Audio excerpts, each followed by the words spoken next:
Excellent. Cool. So yesterday we looked a little bit at MongoDB, and MongoDB is a alternative we learned to SQL. It's in fact called a NoSQL database, or if you're trying to be specifically less anti-SQL, you might call it a document store, where our data is not structured in tables that look like Excel spreadsheets. They're a little bit more like our typical JavaScript objects that we're already used to working with. Now, we saw how we could connect to that and just work directly with it using the Mongo.js driver, a little bit like we might do with the MySQL package. But then we also learned that we could have a little bit more structure while retaining some of the freewheeling nature of it by using Mongoose. And we're going to continue working with that this morning. Just to sort of get some practice with it. This afternoon, we're actually going to shift to working with a different kind of client-side storage called IndexedDB. We might even get to into some of that this morning as we start to work on something called progressive web apps, or PWAs. And we'll be talking about those more in the future, but it allows us to treat a website a lot more like an app than just a regular website, in terms of the user has the ability to work offline or do lots of other things as well. And we'll be kind of looking at the technologies that make that possible. Largely, at this point, you have the full stack. We're not going to be introducing new parts of the stack per se. We're going to be introducing alternatives or refinements of different parts of the stack at this point, or different capabilities. Cool. So looking at the model from last time, I'm going to pop into the solved version right here on number 11. We have our user schema, where we can specify the property of it, the type, whether we want it to be trimmed or not, whether it's required, and beyond just saying whether it's required or not, we can actually supply a user message or an error message here. That's a lot nicer than maybe the default validation errors would be. So we can present these to things so that the front end can get these error messages and very easily process these into nice things for the user to see. And we learned about some defaults and setting all of this up. We also learned that with Mongo, you don't need to set up a lot of stuff ahead of time. So we don't have a schema.sql.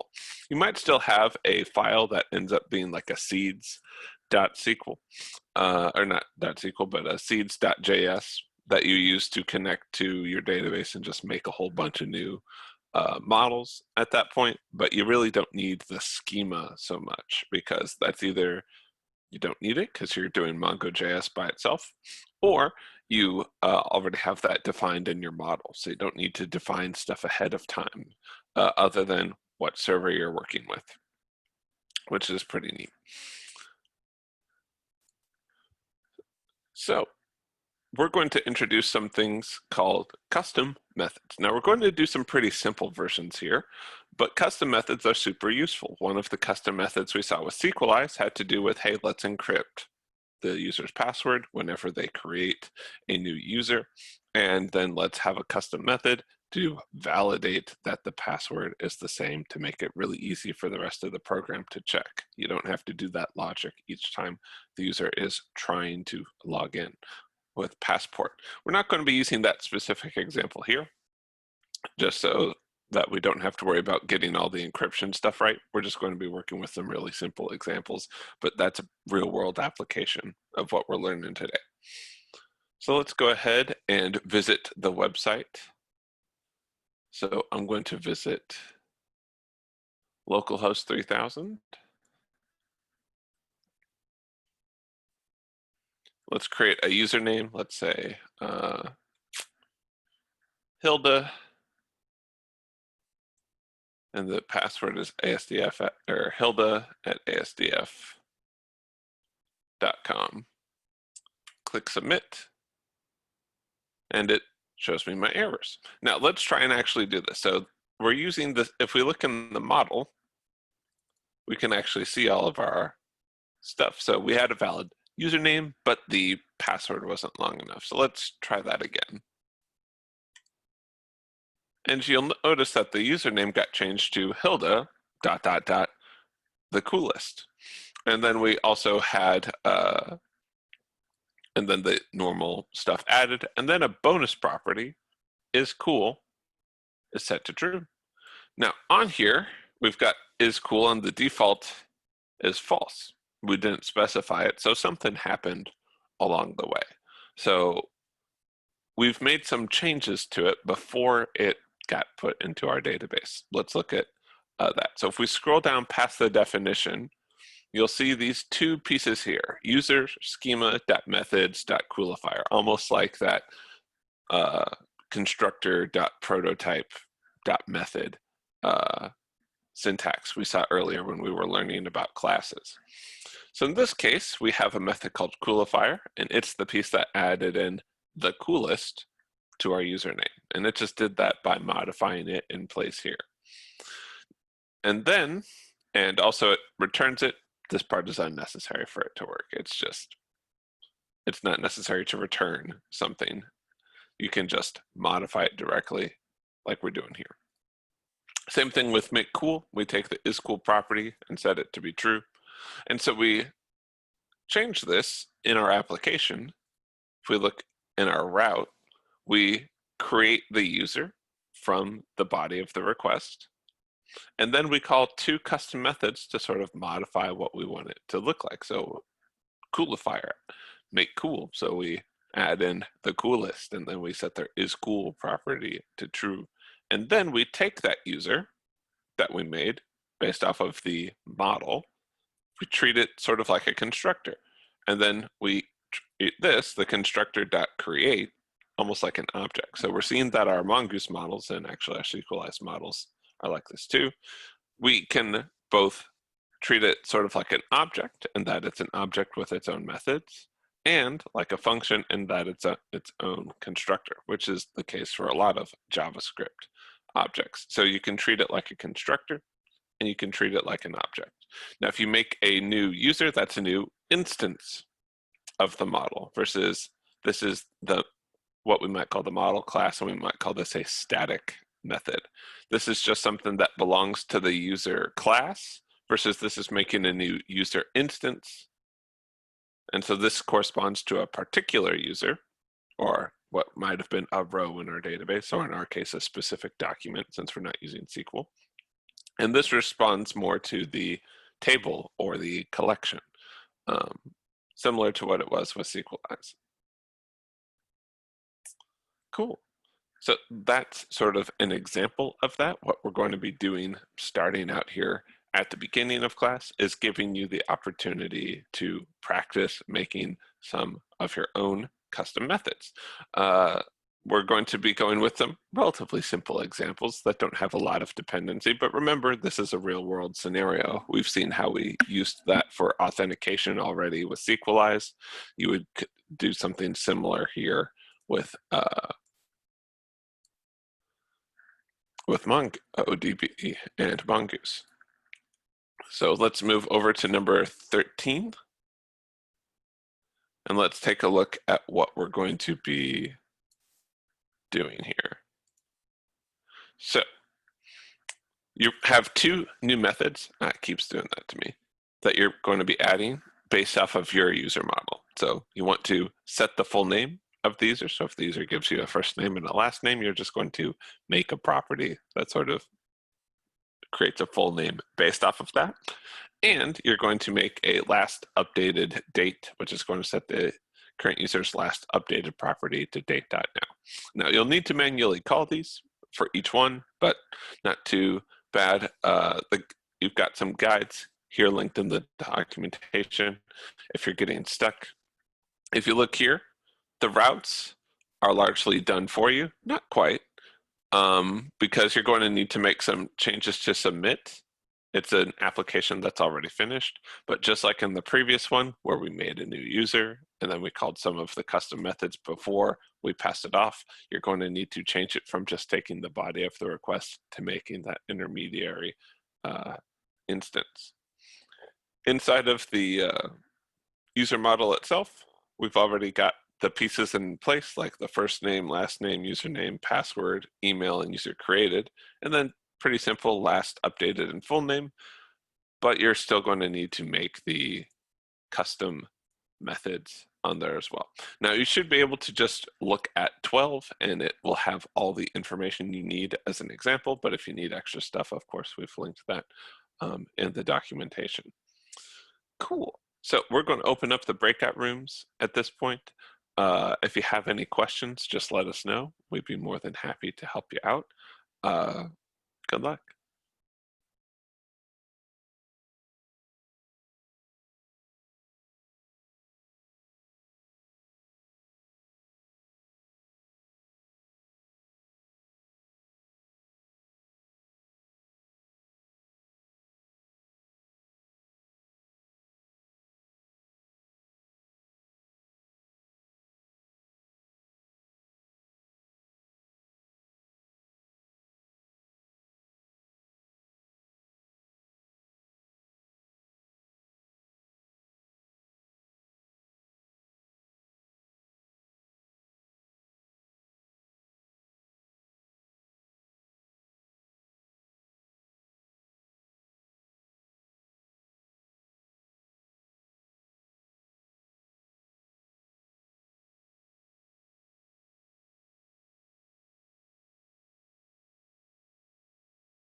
Alrighty, looks like we've got most everyone back at this point. Still waiting for a couple stragglers, but we're going to go ahead and get started on this. So that's the wrong thing. We'll go ahead and open up our server here. Actually, we'll start out with our user model. So in order to make a new custom method on here, how do we start out? User schema. Hold on, I think. There we go. Dot methods. And then you can do set full name. Set full name, and then we'll just set it equal to a function. Could this be an arrow function? No, because the this. No, because it's a method. It's a custom method, and it uses this in it. So you'll have to use full methods here. Now, you can take any arguments. Does this one take any arguments? Do we need to pass anything in No. externally? No. Cool. So what comes next? The stop full name.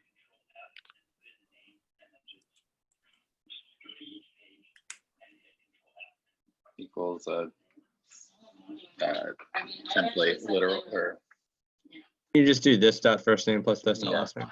Yeah, however you want to format that. You can do a template literal if you want. So this dot first name,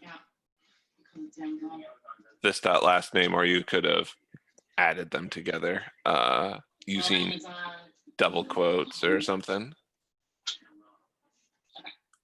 Cool. And you don't need to return it. You could if you wanted to at this point, but we're just returning it.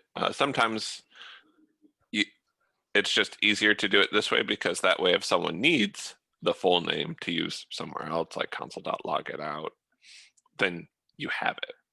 But line 56 right here, not strictly necessary. All right. So we'll move that into the correct section up here. All right.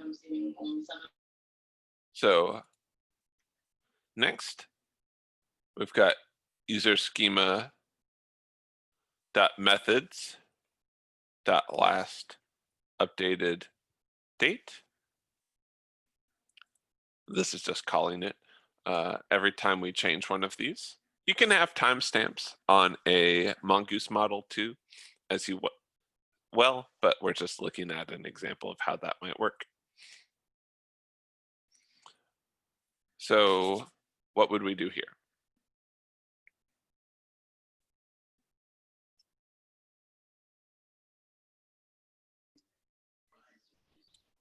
This dot last updated. Yep. This dot last updated equals Date dot now. date dot now, and then we'll return this dot last updated. Make sure that you get the name right on there too, because it's JavaScript. It'll be like, that's fine to just be off by a letter, and then you'll have runtime errors. So I don't want to resubmit the post request. Let's visit localhost 3000. Let's sign up. ASDF, Eric, Scott, super great password. Click submit.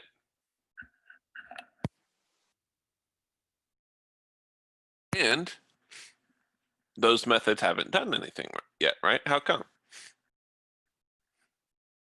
You didn't call them. Didn't call them. So not very useful if we never invoke them anywhere.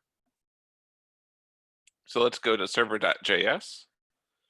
And we need a way to invoke it. We can't just say user.create whatever we're getting from the user. We've got some intermediary steps. So how would I make a new user using the information from body up here? Const user equals new user in parentheses body. Cool. So this creates a new instance of user. You can think of it like, hey, we're making a specific document within the collection user. So that's there. And now we can call the set full name and last updated date functions. So we'll do that by just calling it like we normally would, user.setFullName, and then user.last updated date. And then instead of putting the body there, we're going to pass the user document we made ourselves. If at this point, at line 31, it does not exist in the database. The model is there and it has all the information, but you won't see it in the database. It's only when you actually call user.create, or you could, I believe, just call user.save as well and do that. So let's go ahead and try this again.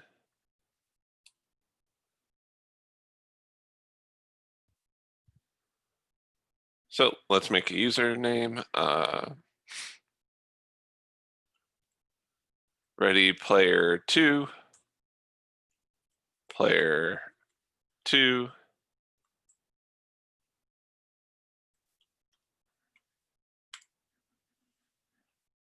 And then we've got their full name, player 2. And when they were last updated, turns out that's when the user created piece is on there as well. Basically the exact same time, 1 millisecond later. Questions?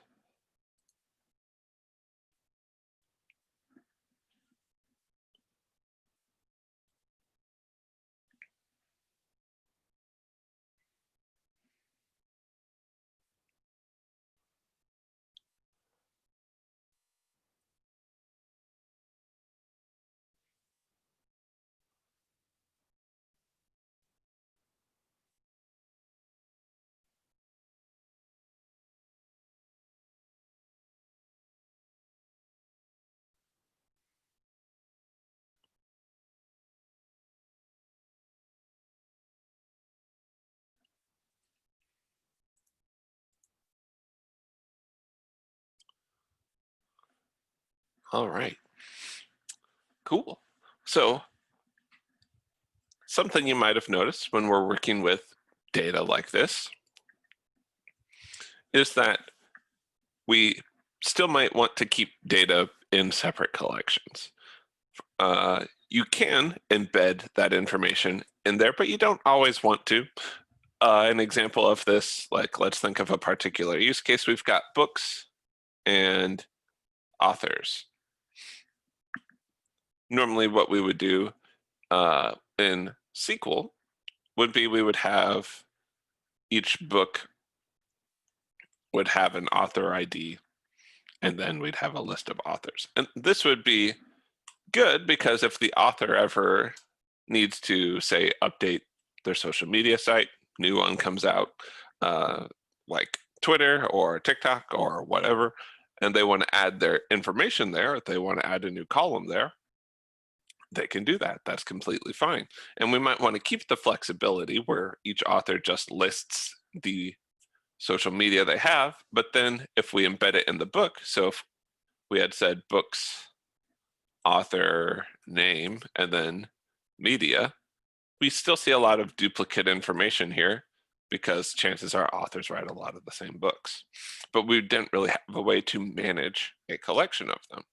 So something you might think about instead is in a NoSQL database, we can actually have arrays. So what if we just had an array of the ID of all the books associated with this author? And that's great, except the IDs aren't terribly useful pieces of information. What we want is when we get an author, let's say we're making like a Goodreads or something, we want to get a list of all the books written by that author. But all that we're storing here is an ID of that book, or I guess an underscore ID of that book. So what we're going to use is the populate method in a way that's similar to how you would use include with SQLize. We want to go get information from another collection and bring it into this. We want to do some eager loading rather than some lazy loading in this particular case.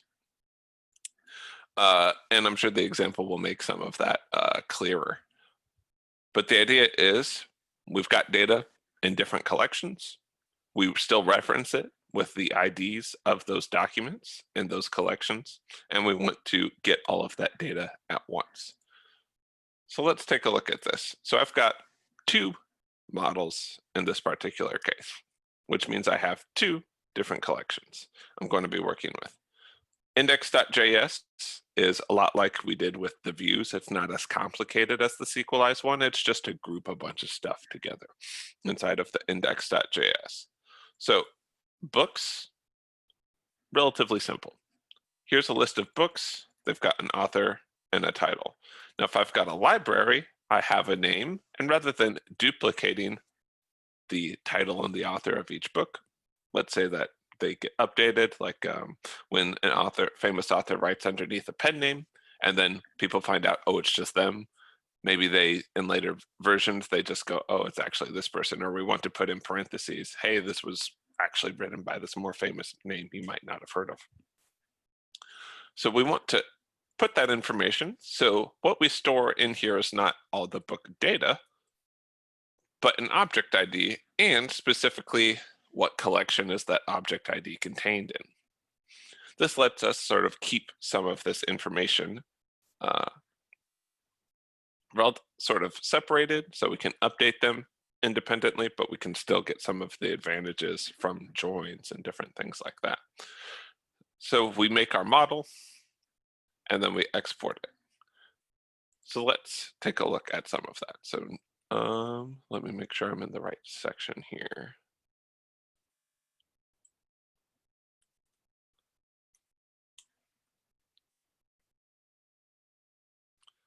All right, so I'm going to visit localhost 3000, and let's go ahead and add a book to our library. What's a book we should add? Picture of Dorian Gray. Picture of Dorian Gray. And what was the other one? Outliers. Outliers. All right, and let's add in outliers by. Cool. So this is what it looks like in my database. Here's my list of books, and they're just the string versions of the object IDs that I'm storing here. In fact, if I go and I open up Robo3T, that's all I would see in there. So that is in, let's see, where did we put that? Let me double check real quick here. We'll look at the server. That one's called localhost/populate. All right. So we go over to our populate. We look in our collections. Here's our collection of books. We can see outliers and picture of Dorian Gray are both there. And then if we look in our library, it turns out we just have one. We're hard coded to work with this particular one. It's the campus library, and it's got 4 books in it. And 2 and 3 are the books that we just entered. But this isn't particularly useful to us. And rather than making subsequent queries where we have to manually make different calls for each one of these, we'd like it if they could just group all of that data together for us. So let's look at the result.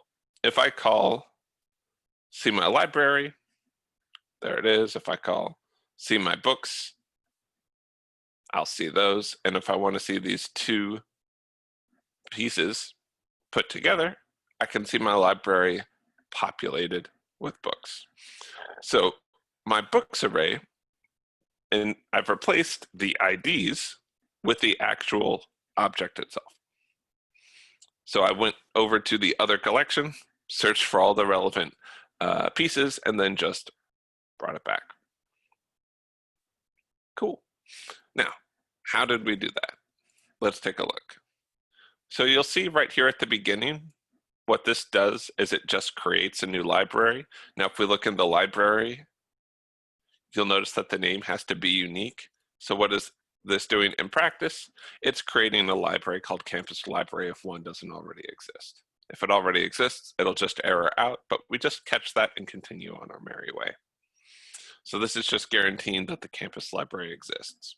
Most of the time you won't actually end up doing this, but it's good for our example right here. When we create a new book, you'll notice that after we create it, then we go to the library and we get back the ID that we got after we saved it, push it into the library.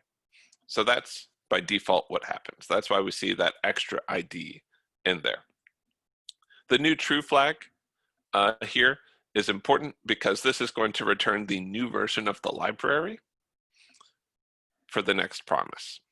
So the new true means give me the updated version of the library here. If this was set to false, then we would have the library before we did the update operation. Now, when we get our books, we've got db.book.finds. This is like you wrote yesterday with the CRUD application. The part where it gets a little bit more interesting is in the next two methods. What's different between these two methods?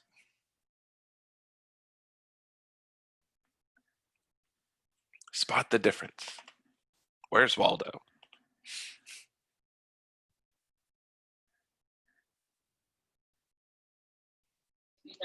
Populate. Yeah. Other than this, the two are pretty much identical. So what's this doing? It says, all right, library, I know you have a property called books. That's what this is right here. I want you to go and look at the book collection, or the book model, which would be the books collection, and I want you to populate it. I know that these are a series of object IDs, so I can just go and get the relevant information from it. Once all of that's done, then bring me back the library, but with each one of these IDs replaced with the book model. And so the books here is just going to be whatever you labeled the field, and it knows how to get it based off of how you set it up with the type and the ref. So you need to make sure that this is the name of the model that you set up. So this right here is book, because this right here is book. We labeled it the book model. So this string and this string, so if I change this to what about a bing bong, that gets kind of confusing for a variety of reasons, but I would need to change it here too.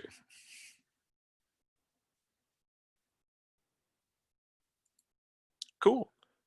Any questions to start out with?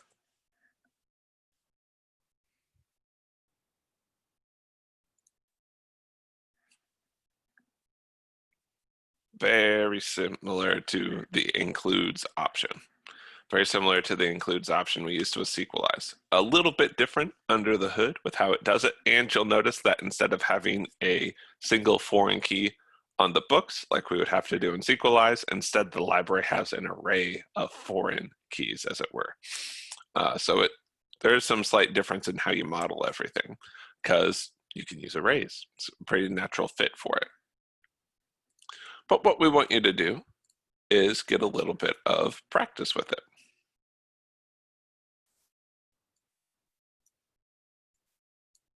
There we go. So, in this case, look at the users and note modules, or models in here. Start out looking at that and describe the relationship between them. You can still think of things in this one-to-many type relationship, many-to-many, one-to-one. They just manifest a little bit differently. So you could think about how many books does a library have? How many libraries does a book have? Well, the answer is potentially as many as you want.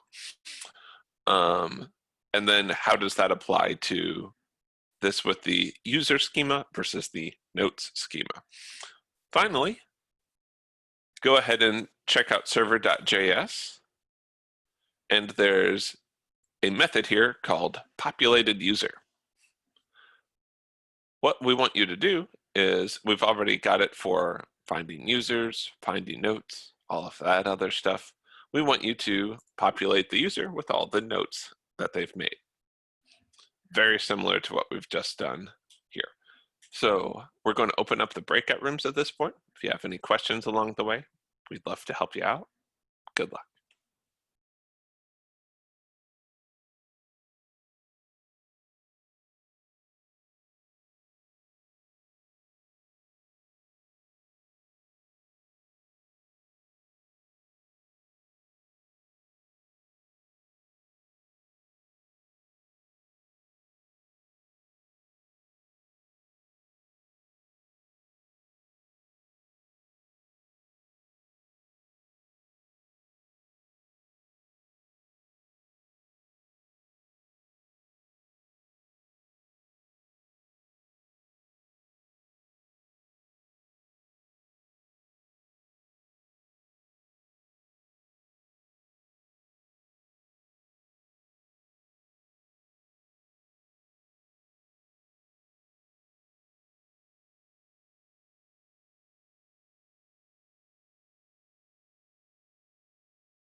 All right, folks, looks like we're all back. Let's go ahead and look at this. If we visit localhost 3000, we'll see that we arrive on this site where we can add notes in this particular case. So I can add a note. I have a strong opinion. Or maybe we could change that. I have a strong onion. It's kind of gross. Click submit. And now that's been added to our list of notes. Now, if I look at my profile, I'm Ernest Hemingway in this case. Here's the ID I have, and then here's the ID of all of my different notes. If I click on see your profile populated with notes, currently not getting anything back. So I should expect to at least see the user. I can see my list of notes right here. So I'm going to start out similarly to how we start out when we're looking at our user. So let's copy this bit here,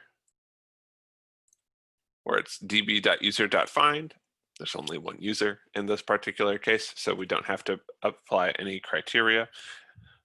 And then we want to send this information back, but we want to send it back with the notes that the user has written. How would we do that?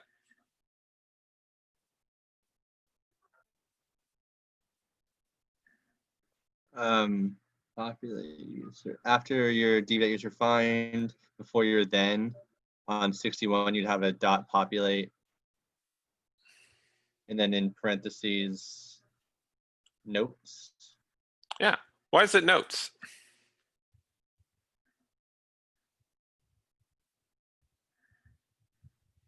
Because Mongo. that's what the user has. Yeah, that's the name of the property. So if we look here, this is named notes. So that's what we put in there. We're telling it to populate the notes field. Excellent. Questions?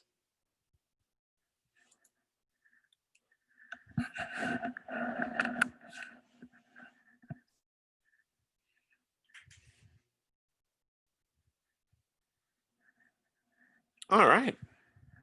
Seems pretty good. Now, we've been doing a bunch of server-side storage at this point. What are some of the ways that we've seen client-side storage at this point? What are some of the things we know about? Local storage. Okay, we've got local storage and kind of its cousin, session storage. Very similar to each other. What else?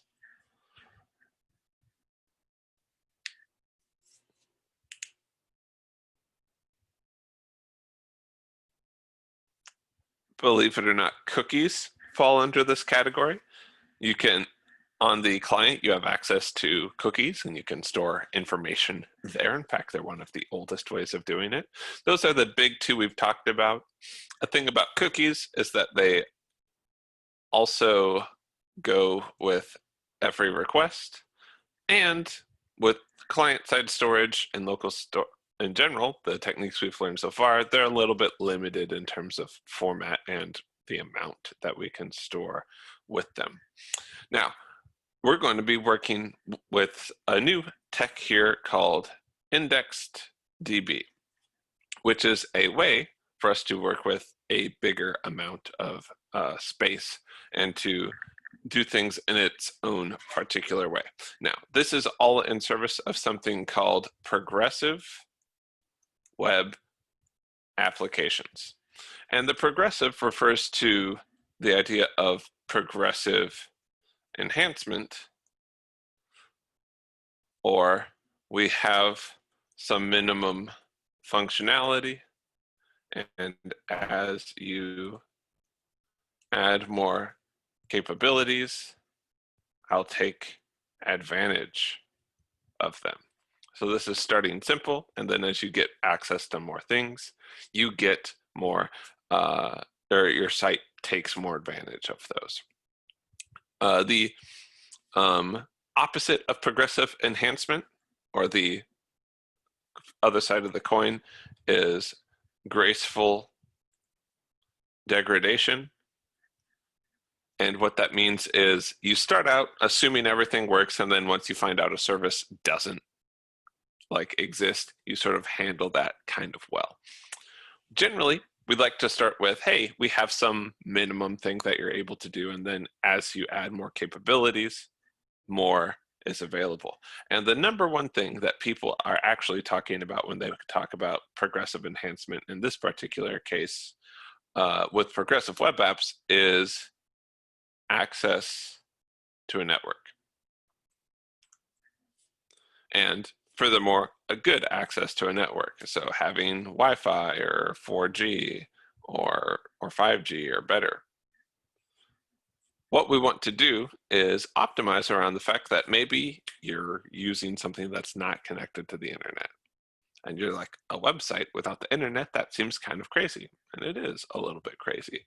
And this is why we start thinking about these as web apps, or things that are built using web technologies but function like applications, and that they don't necessarily need internet access. Even if your website does need internet access, you can reduce the amount that you need to send back and forth over the network again and again as well, and you can cache results from before. So an example of this would be something like Google Docs. Google Docs is all about authoring documents and then being able to collaborate and share with them. Now, for that collaboration aspect to completely work, sure, you need a network connection. You need to be able to talk to another server out there somewhere and keep the changes in sync.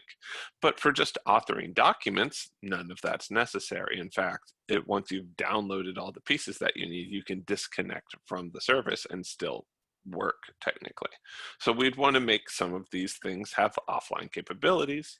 To do that, we need to have a place to store some of our different assets, whether that's in a cache, whether that's an IndexedDB, whether that's data, whether that's static files. We need ways of doing that, and that's why we're looking at client-side storage next, so that we can have these offline capabilities so that our browsers can be more than just recipients of whatever gets sent to us down the network. They can actually be kind of applications in their own right. Cool.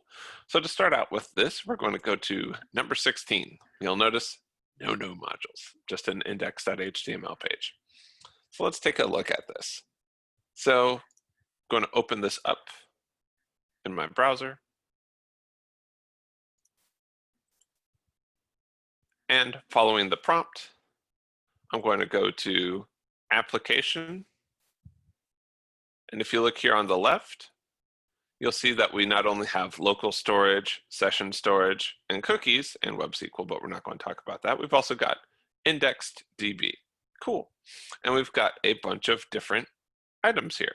So I've got a couple of different sections of data associated here. Let's make it a little bit easier to see. So we've got this expense one. We can see that we've got a store associated with it. We'll talk about this stuff more.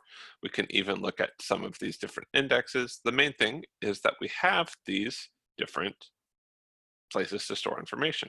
And I can delete databases if I need to. I'm going to actually go ahead and delete all of these.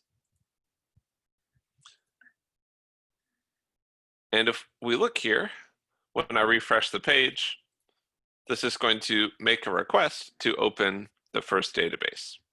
And if it comes back successfully, we can start doing something. So let's keep an eye on this page. Let's refresh it. And sometimes you need to click off of this and then click back on, but it should. Says, hey, here's your first database. You don't really have anything stored within it. And we should be able to refresh and see that. There we go. You have to right click on IndexedDB and refresh it. And we can see there's our first database. Where did we get it from? Well, in our case, from the file system. But this would be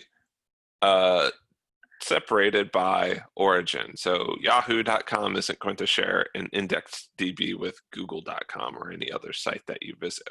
It's going to be secured by the origin, which a lot of times just maps to the host and the domain. So this is where we're storing it and opening that up. So go ahead and take a moment, just open up that, make sure that you can see the first database in this application tab. So we'll take just a minute or two to do that. While that's happening, if y'all, are there any questions?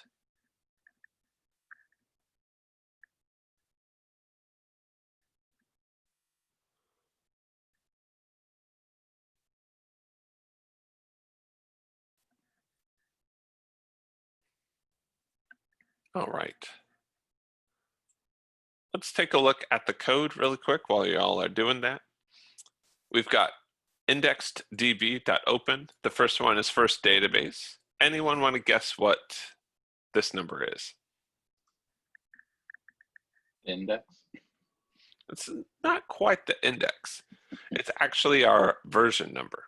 So this is the first version of this. So as your application goes over time, you want to make sure that you're working with the correct version of the database. And almost always you're just going to start out at 1.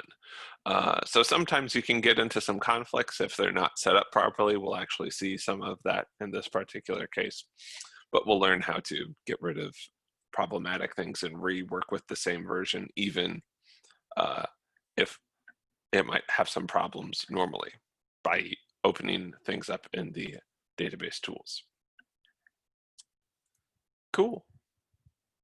So we can see that we've got an open command, and then we can see that this is asynchronous because we're setting up an event for when that works.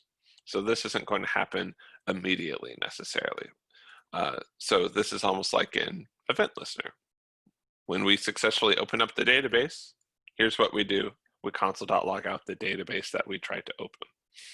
That's what you see in the console right here. You can see it has a number of things, not least of which is the first database being the name and the version being 1. And then we've got some object stores, which none of which we've actually created yet. So this is like when we initialize just the database, but we don't have any tables or we don't have any collections in it yet. At this point, we just have the DB itself and a specific version number. So for this next bit, we want you to just practice doing that. Write code to request a database instance and then console.log it out. Just have the practice of having written it out. If you have questions about that, you can let us know. So we just want you to be able to practice this. We're going to open up the breakout room. So if anyone's having any issues for whatever reasons, we can sort of segment that. If you're running into issues, try asking your group mates first. And if y'all are still stuck, then let us know. We'd love to help you out. And after this, we're going to look at what we can do next, but we want you to just make sure you've got all of this working in your browser. You can see everything, etc. Good luck.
Alrighty, folks, looks like we're all back here.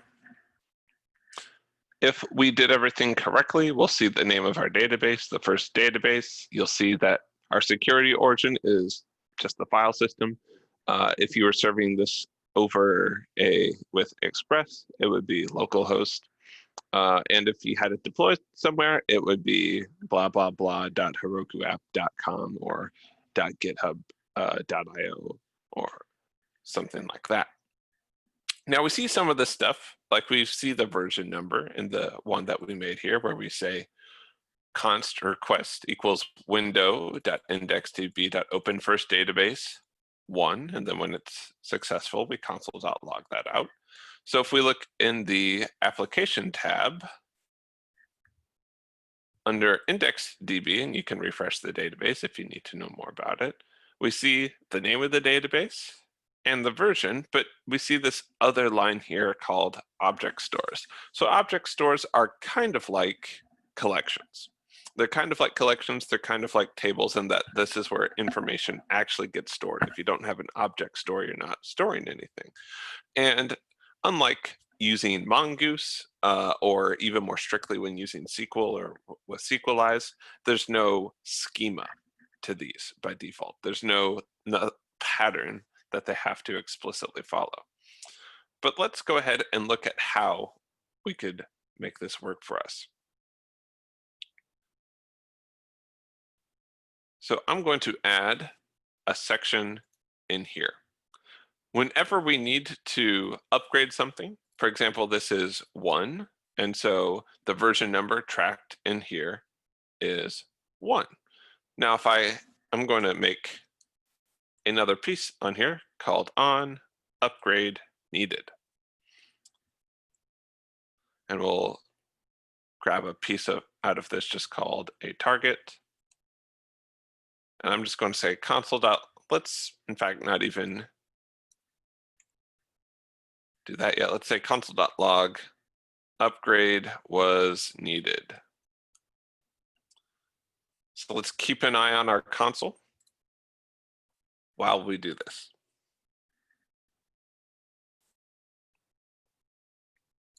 So we'll refresh the page and it says first database, and that's it. Now let's delete the database. Okay, let's refresh the page.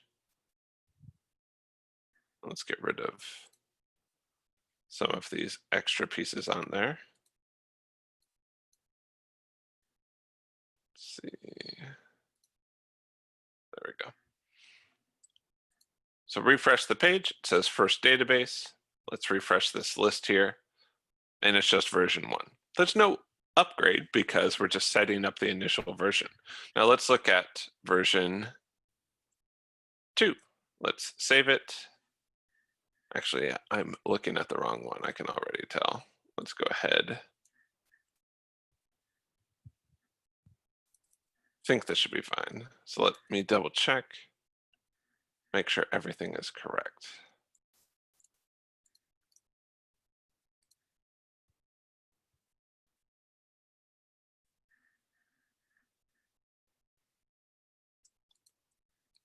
So there's our first database. There's our application. There's the version. Let's bump this up to, and let's put the request in there. Request dot on upgrade needed. Add this back in there. Console.log upgrade needed. Let's delete the database real quick, refresh the page. You see that it says, hey, we need to upgrade. This thing didn't exist beforehand, and now we need a new one, so we made it. Now, if I refresh the page, upgrade's not needed anymore. They asked for version 1. Version 1's already in our storage here. We're good to go. Now, if I bump this up to version 2, what do you think happens? It's gonna need it again and then create it. Yeah. So I'm going to refresh the page. The upgrade was needed. If I look at this database, it's now on version 2. And if I refresh the page, I don't need it again.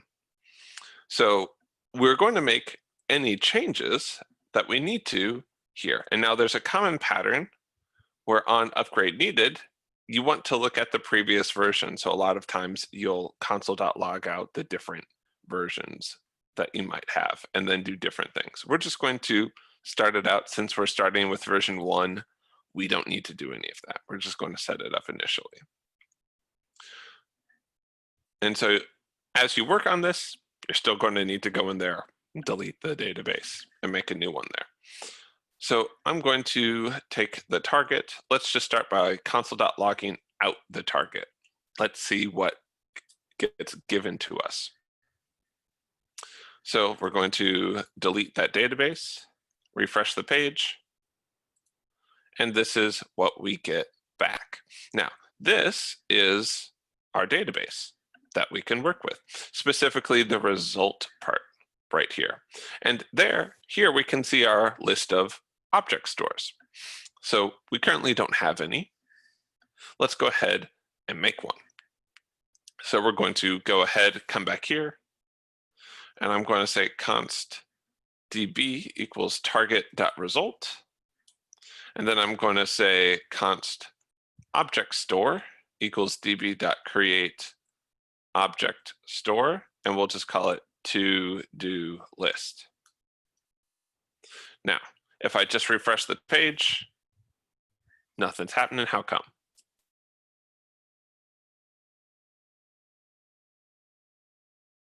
Like I put new code in, how come that new code's not running? Need to? Well, you didn't, like, if you delete your database, would then it run?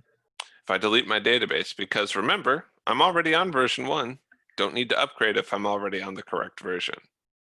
So as you're working on these, make sure that you come back in here and you delete the database. Because now when I refresh it, it'll show up correctly, and then you can refresh your list of indexes. Now you'll see here, we've got version 1, and now our object stores is at 1 because that's the code we just used to create it. In fact, we can come in here and see, here's my first object store. It's called to-do list. Not a lot of entries in here yet, but it lets us browse it fairly easily. So this lets us create our to-do list, and you could console.log it out if you wanted.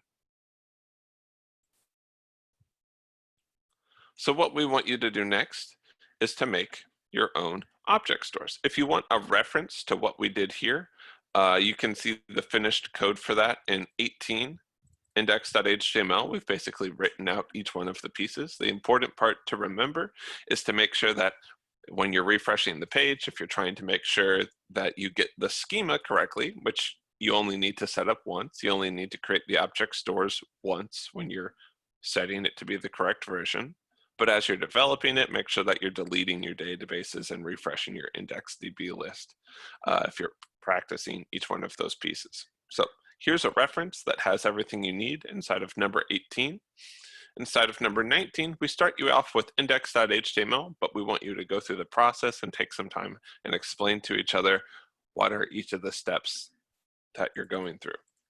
If you want some more documentation, all of that's listed right here. It'll tell you a little bit more about the on upgraded needed, some of the different things you might need to do in order to make different object stores or tables, as we call them. And if you finish early, you can look at, hey, what does this key path attribute do?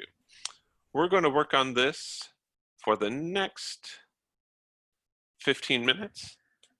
At that point, we'll break for lunch. When we come back, we'll sort of review what we've had up to that point, and then we'll start talking about actually putting data in those data stores. Should be pretty fun. All right, so we're going to open up the breakout rooms at this point.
All right, folks.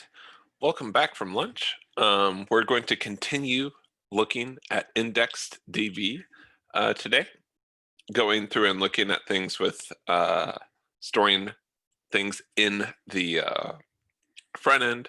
It's similar kind of to Mongo in that it's schemaless and it's different in some other ways.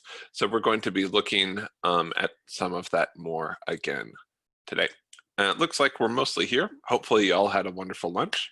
I did. I got involved with something else and then I realized at 12:30 I hadn't eaten anything. So I quickly crammed a bagel with almond butter into my mouth and I'm back here ready to go, which is pretty typical for me. So with that said, let's talk about IndexedDB instead. So we're going to be looking at just making object stores, kind of reviewing what we've learned so far. So we start here. Since we're developing on the same version over and over again, it's often good to just delete it over and over again.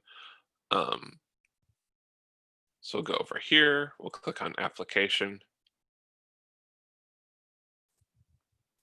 which brings us to the IndexedDB section. Then we've got the first database. That's the database we made. It's currently on version 1, and we currently have a single object store with no entries. Now the code for making that happen, let's make sure we got all of that open, relatively easy to see. It's just this. We open it, and we say we would like to open it at this version number. And then when that happens successfully, we're going to log out the result. Now, before we can successfully open it, we want to check if we need to upgrade it. If we do, then we will run this code to upgrade it.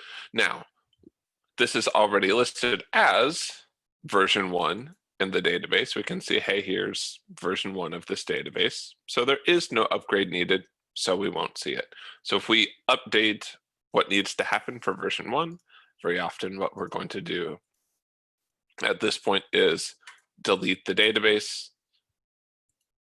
We could even delete the whole store. Yes.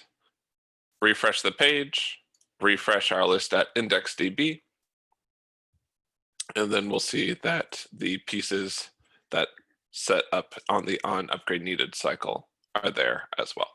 Now, we also learned that the object store is schemaless, which means we don't know, in a sense, any columns that are in this. We can't even use sort of the count on stuff like we did with Mongo, where we kind of knew that everything would have at least an underscore ID to work with. We're not even confident about that. So what we need to do is essentially give this thing some columns that it has to have. It could have more data than that, but let's give some data that it has to have. And so we're going to work on that next piece here. Now, these columns are called indexes. And these are things that each one of our objects should have in addition to everything else. So we're going to come down here and say object store dot create index.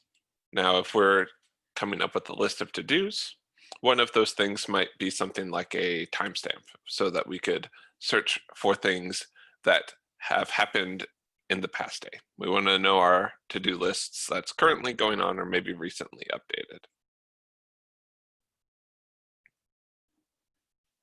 Cool.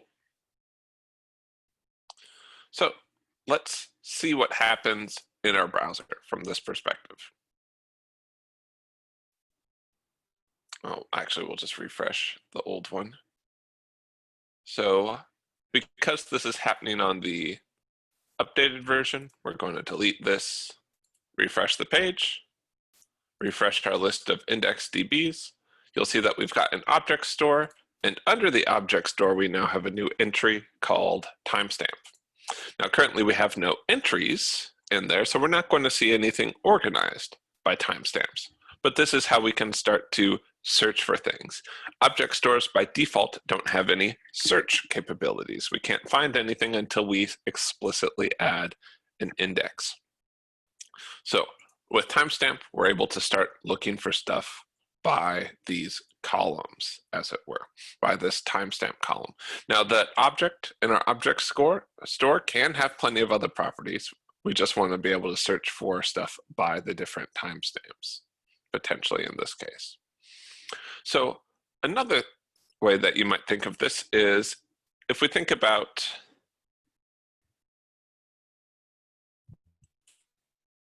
let's go to I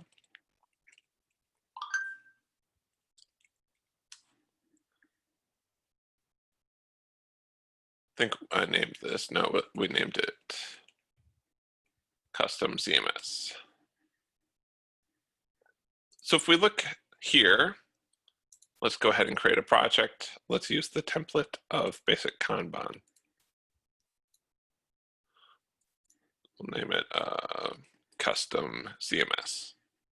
So say we wanted to make something like this, where we have these different cards, and they can be in one of these different columns. Maybe we have a column called Icebox instead of to do, or maybe we have it called to do. It's up to you. And so we might say like, hey, for each one of these cards, if we're going to model the data that's there, they'll have things like an ID, they'll have the text, and very importantly, they'll also have a column that they belong to. All of these cards can only be in one column at once. So if I move this over here, one of them is now in progress, one of them is now marked as done, etc. Each one of these would have a different value for that. For this next exercise, we're wanting you to think of this as a reference for the kind of thing we're doing next when it comes to creating indexes. So if you want to use number 20 as an example, that has all the code we just went through. And inside of number 21, we're going to ask you to make an index for your to-do list called, I want to create 3 different indexes. One is going to be called Icebox, one is going to be called In Progress, and one is going to be called Complete. And so that's a way that you can kind of reference all of these different pieces. So the unsolved, we start you out with a lot of it. You're just going to need to make your indexes on the on upgraded needed. You'll also need to do things like creating your object store. But again, looking at number 20 is going to be a fantastic reference for each one of those pieces. Now we're going to work on this for the next 10 minutes. If you have questions, let us know. We'd love to help you out. Good luck.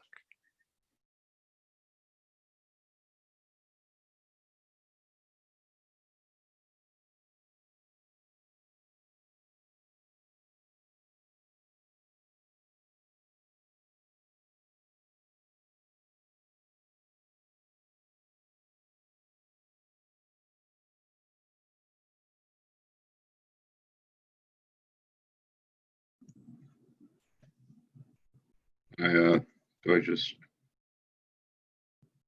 do I have to get put back into my breakout room? Yeah, I got you. I'll do that right now. Okay, thanks.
Alrighty, folks, looks like we're mostly back at this point.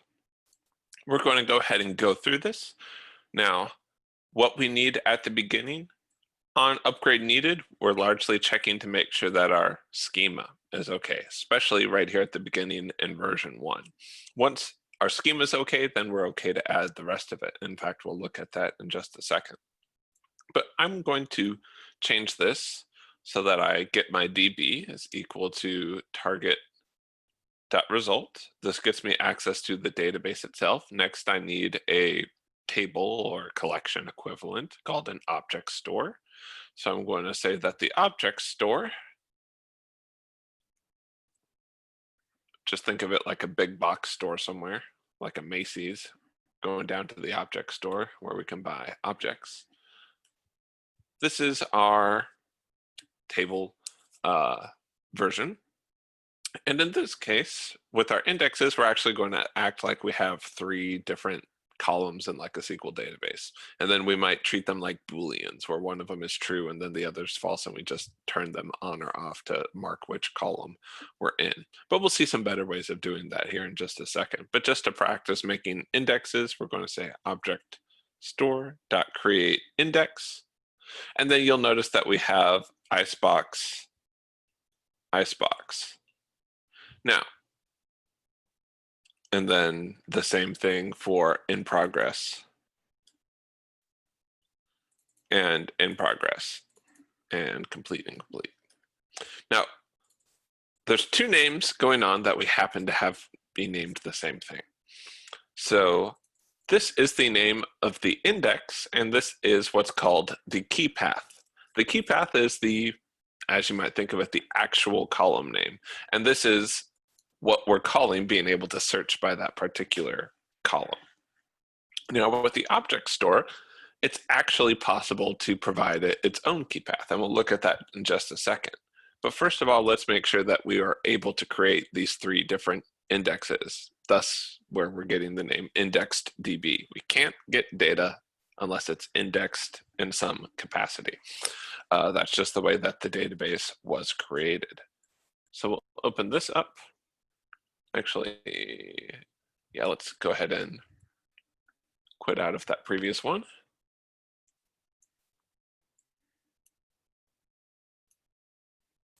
Let's inspect the page.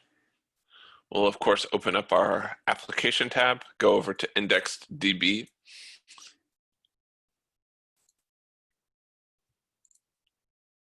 Application, there we go. And because, again, we're still in the same domain, namely the file system, and because we're working with the same pieces, there's no on upgrade needed. So that stuff doesn't fire. So of course, we'll come here, delete the database, refresh the page. That will cause the on upgraded needed to fire. We refresh this so that we have an updated list. And now we can see that we have these 3 indexes. You can even see listed here, if we sort of open this up to give it more space, it'll tell us what the key path is as well. So something we can do is we can actually give the object store a key path itself, so that we can always treat the object store like it's an index, because oftentimes it's very rare that you would want to put some piece of data somewhere, and I can't think of an instance where you wouldn't want it back out. So here's our list of to-dos, and what we're going to do is add some extra parameters to this. We're going to say that the key path is list ID. So now this creates something like another index for us to work with. And we'll get rid of these stores for right now. So let's just look at this to start out with. So I'm going to delete this database. I'm going to refresh the page and refresh IndexedDB. A little bit more of a painful workflow than some of the others. And inside of my to-do list, you now can see that I have this key path list ID just from accessing this. So each one of these items in my to-do list store should have a list ID, and I can query about it. Now let's go ahead and put in some other ones. Rather than representing whether something is done or not as a Boolean for are you in the icebox, true, false, are you in progress, true, false, are you complete, true, false, we're instead going to make sort of a status index, or which one of these columns, as it were, are you in. So we'll make another one. We'll call it, and let's label this a little bit better than object store. Let's call this to-do list store. And we'll say to-do list store dot index, and we'll create one called a status index. Now, in this case, we're not providing a key path for it, but it will be based off of the status. Now, if we wanted to, we could still put status here. Actually, we should probably do that. And that way it knows, hey, when I insert something, use the status column for it. And we'll look at that when we add some stuff.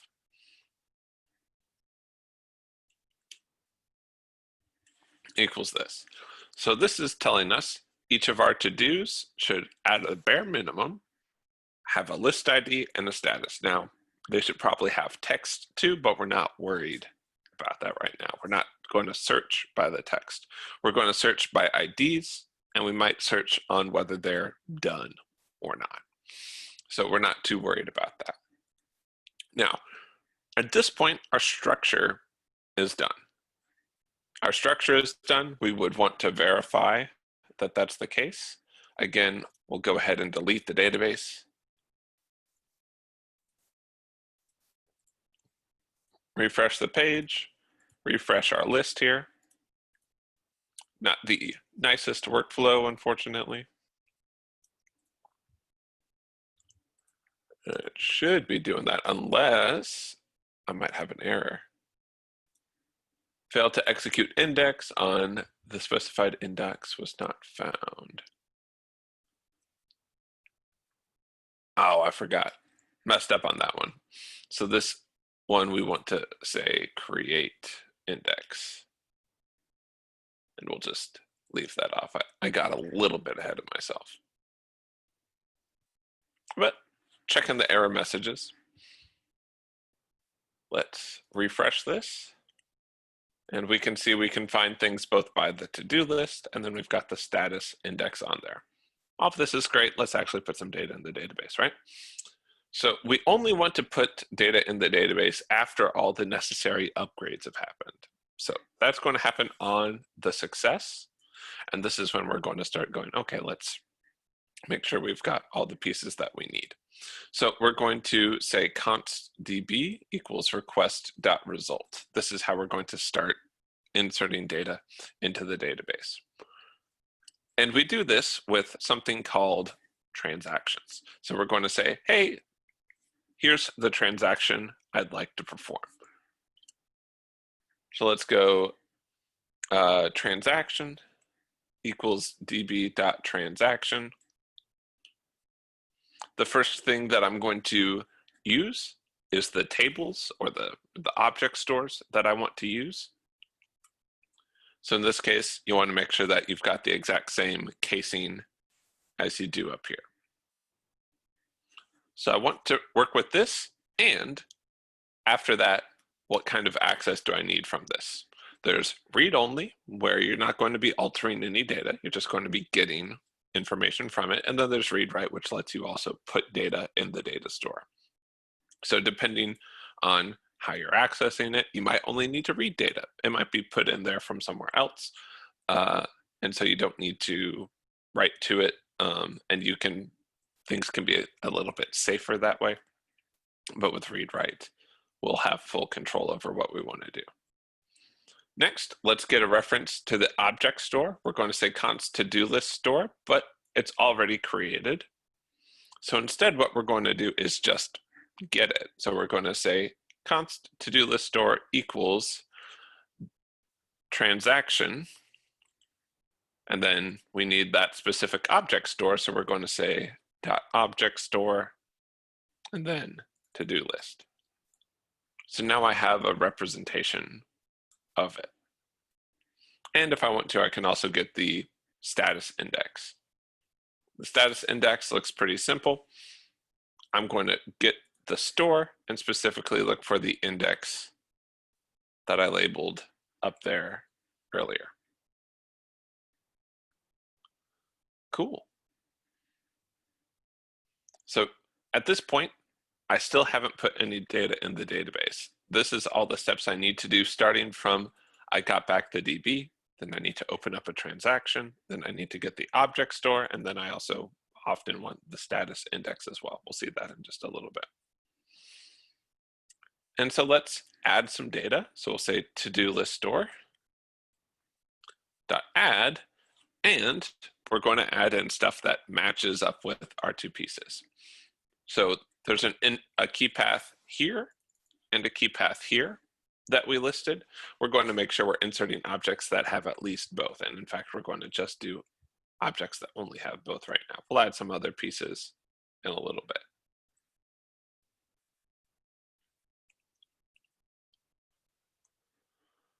So we'll make number 2, it's in progress. In fact, let's go ahead with some text at the beginning. So let's say, what's something I've done already?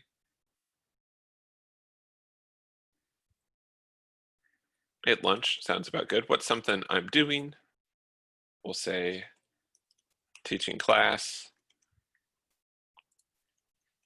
We'll add in another one. Let's say another complete. What's something y'all want to mark as done? Say it again. Project number 2. Project 2. And then we'll add in one more that's in our backlog, and we'll have it be have indexed DB make sense. Working on it. So we'll go ahead and mark these in these different categories. So let's just stop at this point and see what happens. So after we do each one of these things, what's going to happen? So first of all, now this says one of the specified object stores was not found. So that's happening on line 2232. To-do list, did I make sure that I did all of that right? Oh, okay. That's where the capitalization can get you. I had a lowercase d for the first one and an uppercase D for the one before that. Now, we'll go back to application and restart it to make sure that all of the necessary pieces are there. So scroll down, delete database, refresh it, refresh the page, and it should fail to execute add on IDB object store. Evaluating the object store key path did not yield a value. Let's see, object store. That should all be correct.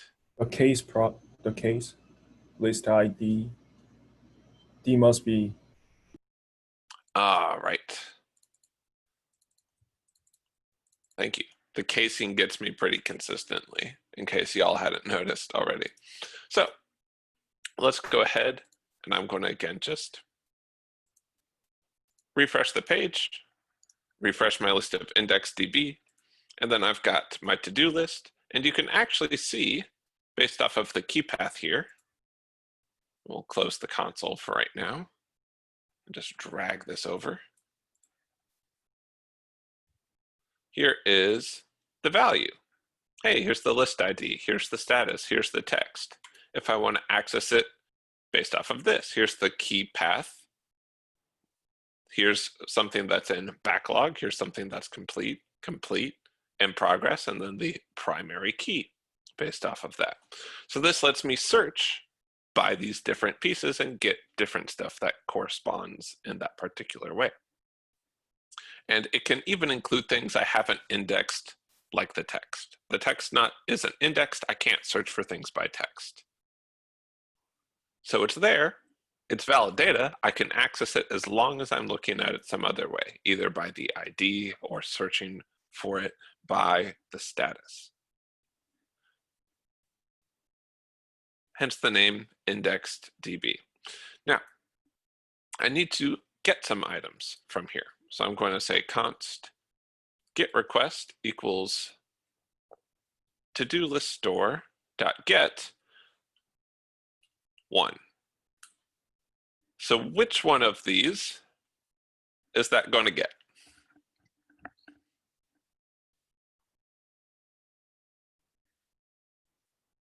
Ate lunch. It's going to get ate lunch. How come? How does it know to look there? That's the index. Yeah, so to-do list store has its key path of list ID, so it's going to look at that list ID. Now, this is an asynchronous call, so we're going to, just like we did when we were setting up the databases, say get request on success. What do we do?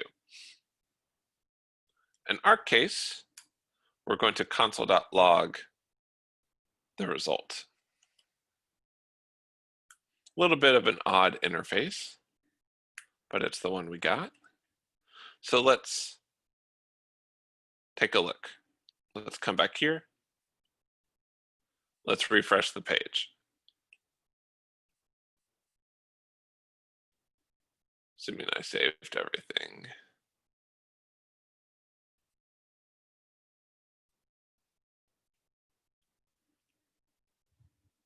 And let me make sure that all of that is set up properly. We'll go ahead and get rid of this, delete it, refresh the page, and there's our item. And if we look here, we can refresh the database. We can see all of the items there. Now, if I refresh the page again, it's going to have problems. And it's doing this for a kind of interesting issue. What it's actually doing is it's failing silently when we get to these sections, because we already have a list ID of 1. You can only have one thing that matches up with the primary key. Now, it can be a little bit tricky because it's not explicitly saying, hey, there's an error when we do this kind of stuff. So let's add one. Let's say request.onError equals event console.log event.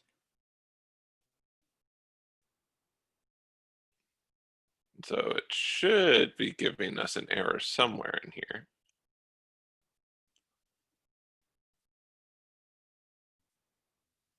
And normally you would not just be adding into it every time. I'm trying to remember how we got that. So should be telling us what that problem is.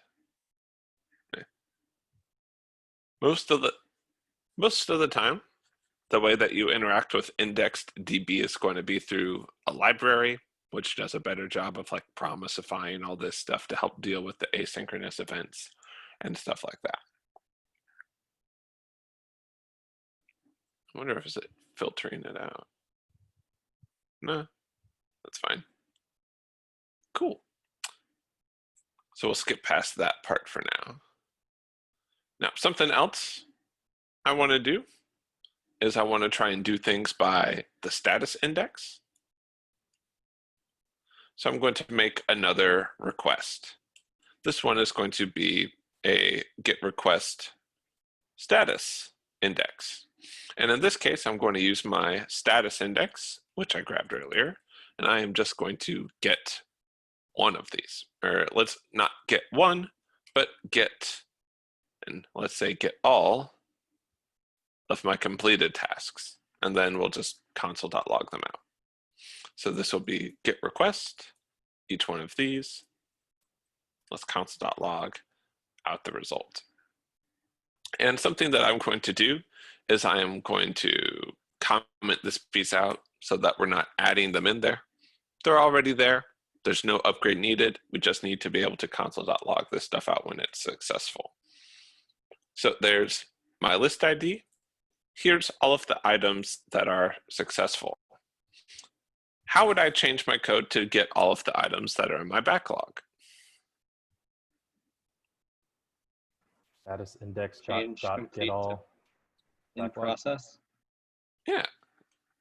Just change that to be backlog. Can I get something based off of the fact that the text is project 2 right now? No. No, there's no index for it. So I can't search by that. I can get that information. We can see right here that I'm getting back the associated text, but I can't search for it because there's no index off of it. What? Now, Why would index, it be? Sorry. Go ahead. Why would it be backlog and not in progress? You could use in progress here too if you want. It just is whatever is written, or icebox. So if I could Okay. put like cherry cobbler there, and it wouldn't bring anything back, but it also wouldn't complain. So this is just looking for it by text, because we can store pretty much anything in here.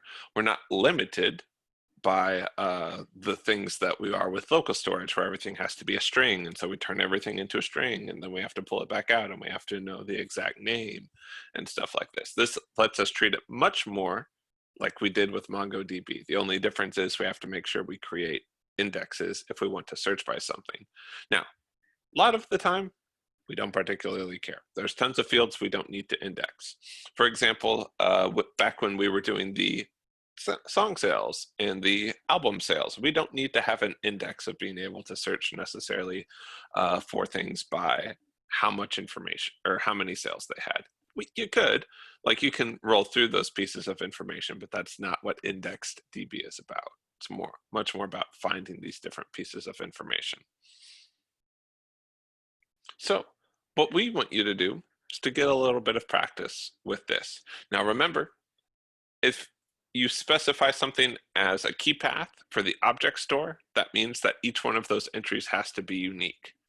And so if you try and run this multiple times, and it tries to add in something that already has a list ID of 1, or something with a list ID of 1 is already in there, it'll just silently fail. So you can either solve that by deleting the whole database and starting again, or commenting out the pieces where you added the new entries. And that's just because we don't want to actually make a user interface for adding all of that stuff. We want to keep this relatively focused on what we're doing.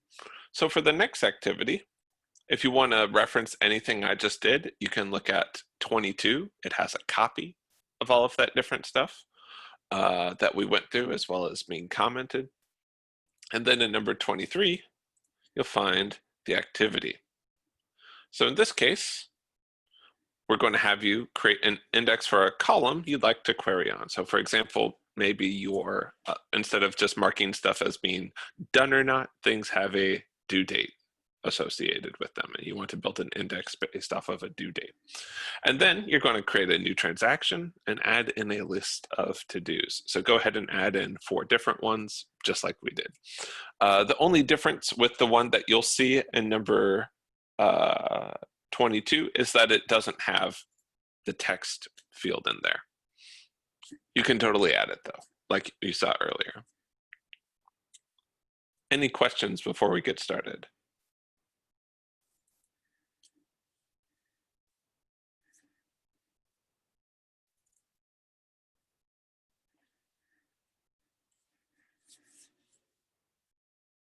All right, it can be some pretty tricky stuff.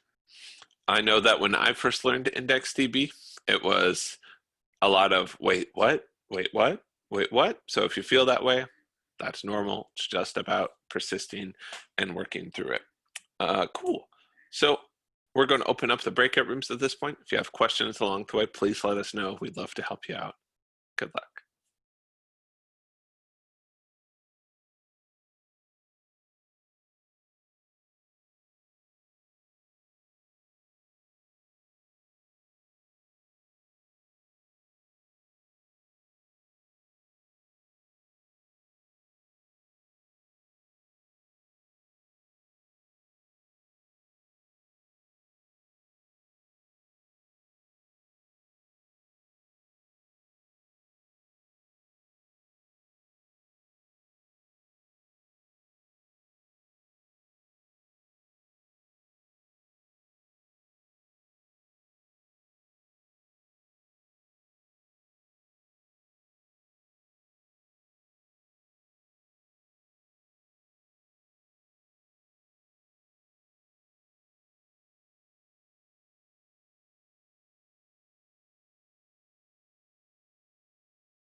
Which room are you in? I don't actually remember, but like I just got kicked out, so All right, give me one maybe second. I got disconnected. I have a big list somewhere here. I think 3.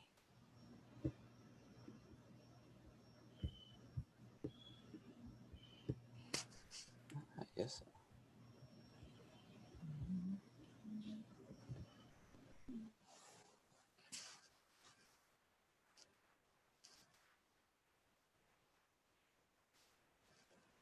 Oh, whoops. That's the old one.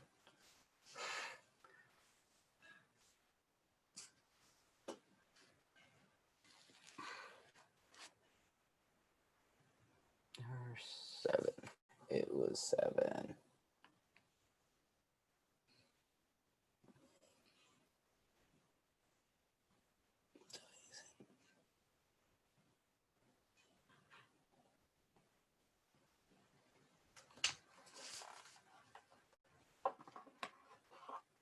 It worked.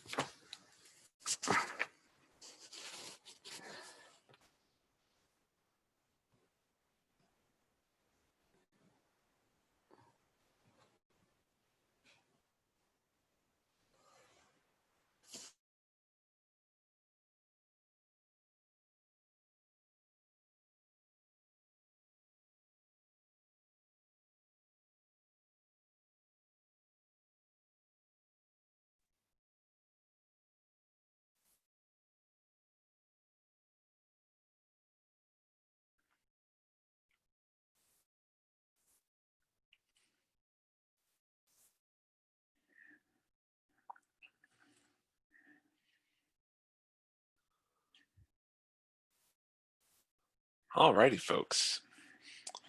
Still have people filing back in, but if we think about it, we've started learning a little bit about how to do the CRUD actions with IndexedDB. With this exercise, we're able to both create and read. The thing that's a little bit odd about it is the sequencing and the way that we're doing callbacks, registering them as these events feels a little bit odd.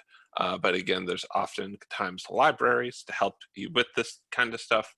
We're just kind of looking at the base pieces that you get out of just interacting with it. Because if you understand what's going on underneath it, even if you have more convenient ways of interacting with it, the more helpful it'll be. So let's start out here. So on upgrade needed, this is all going to be about setting up our structure for our to-do list. We know that we're going to call it to-do list. Let's sort of pseudocode out a list of tasks that we're going to do first. So in upgrade needed, what are we going to do in here? Just English, not Create. even the code. Create a reference to the database. To the database, Or well, we object have that store? right there. But yeah, we're going to create an object store and store a reference to it. So this is going to happen on the first time. Now, if you already have one of these in place and you're making a change to it, oftentimes you would have something behind this that's like, hey, if the previous version was 1, if the previous version was 2, and you're need to upgrade, what do you need to do? But since we're just working with version 1, we're putting everything here. So we need to create an object store. Anything else? Make sure the object store is a key path. Yeah. So make sure to include a key path so we can search by it. In our case, let's just name ours list ID. So knowing our list of to-dos, are there any other pieces that we want to keep track of? Create an index. So we need to create an index.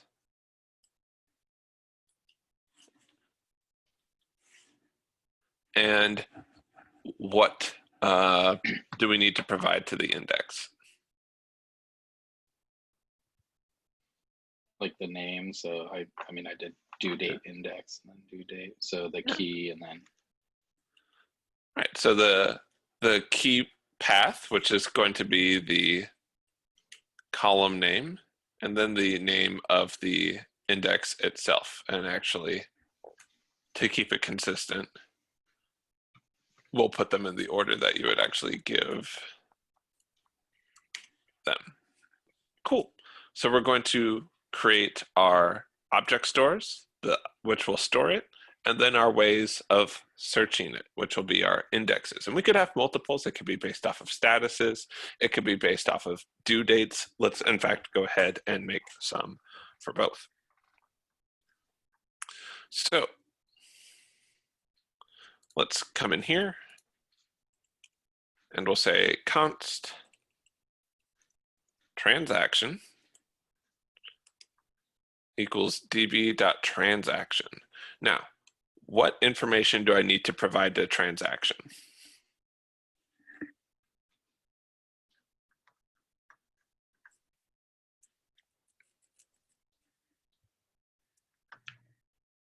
Oh, Is sorry. this in Yes, that'd be upgrade? I or- skipped yeah. ahead. I was looking at the wrong thing.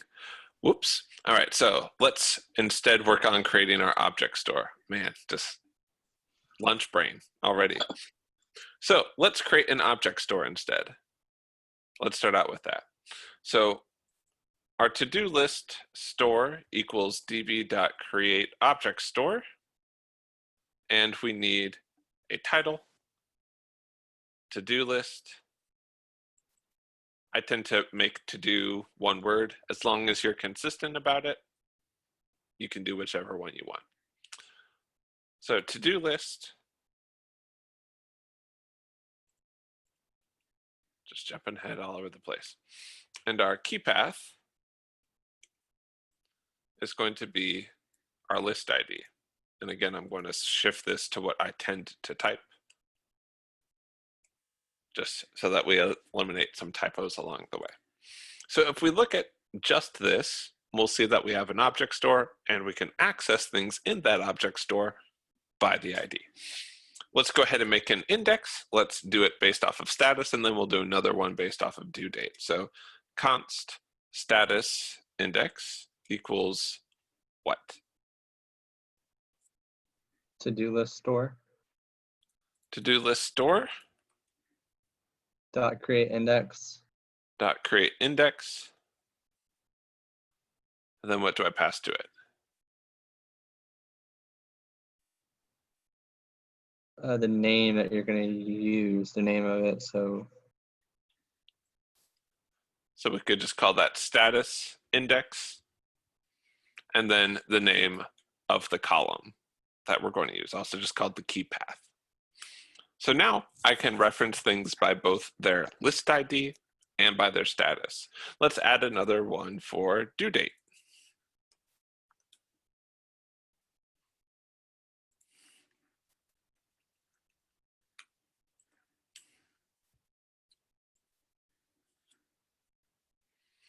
Cool. So, change the name. And we'll- yeah. And we don't need to technically store these. You just can if you want to. So we'll pull those off of here. Just unnecessary, technically. So it makes those. So let's check this out. Open it up in our browser.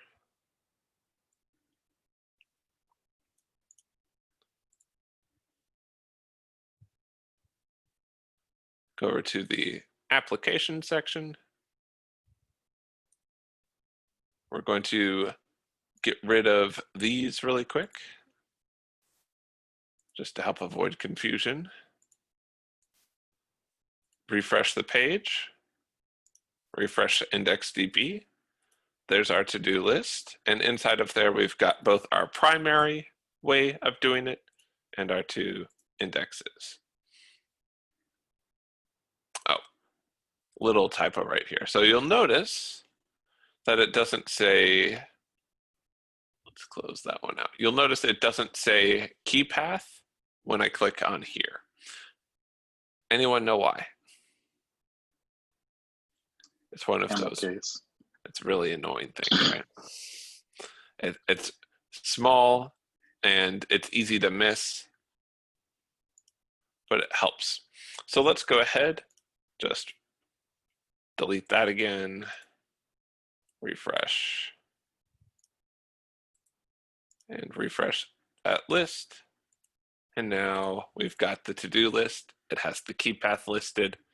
The status index has all of those things, as does the due date index. Now, these are all secondary keys. They're not the primary key. So these can have the same value. The primary key cannot. That's a unique way of identifying everything in the database. So our structure at this point is done. So we're not going to have to worry about deleting the database over and over again to get the on upgrade needed portion of it. So now we want to work with which we're successful. Now we're going to be working with the transaction. Equals db.transaction. Now when we make a transaction, we need what?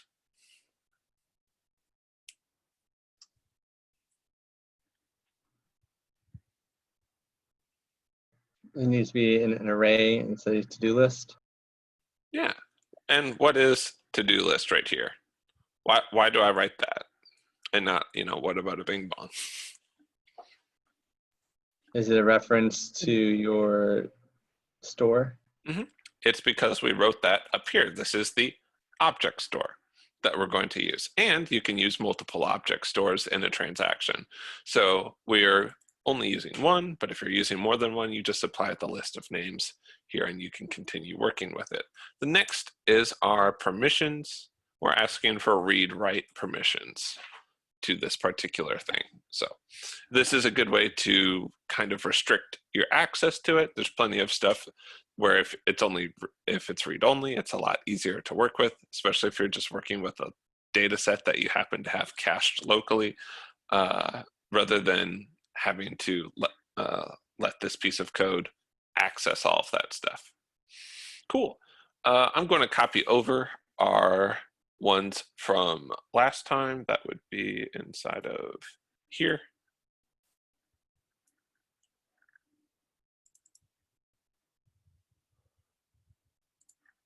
And let's go ahead and add in a new date. And let's go with, let's do in 2020.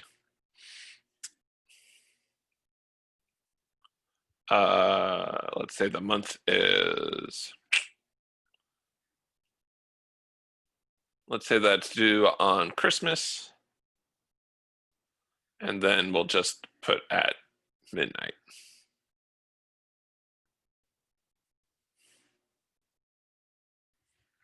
So that's one way that you can write a date in here where it's year, month, day, hours, minutes, seconds, milliseconds.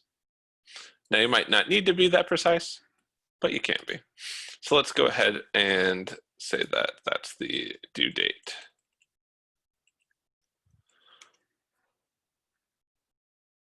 And we'll put that in here.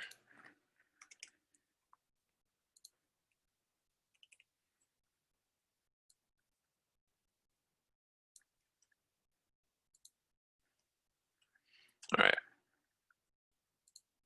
And let's just say that not all of them have that. Let's say this is earlier in the year, September 15th, something like that. And we'll have it be due around noon.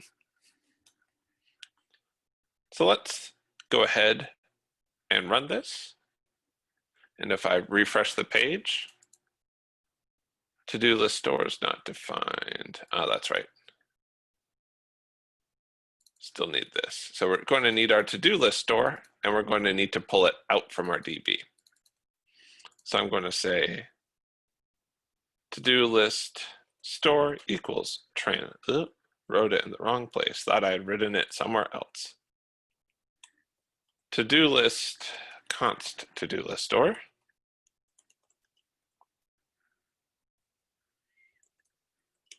equals transaction dot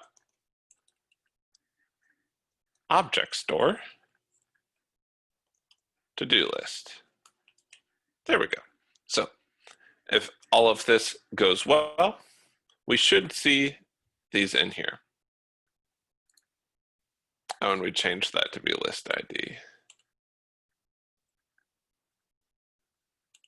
There we go. Gave us an error because it didn't like the fact that the object's key path did not yield a value. Cool. So let's take a look at our to-do list. Let's refresh the DB just so that we should see all of the entries in it. And there they all are. And then if I go by status index or my due date index, they're all there.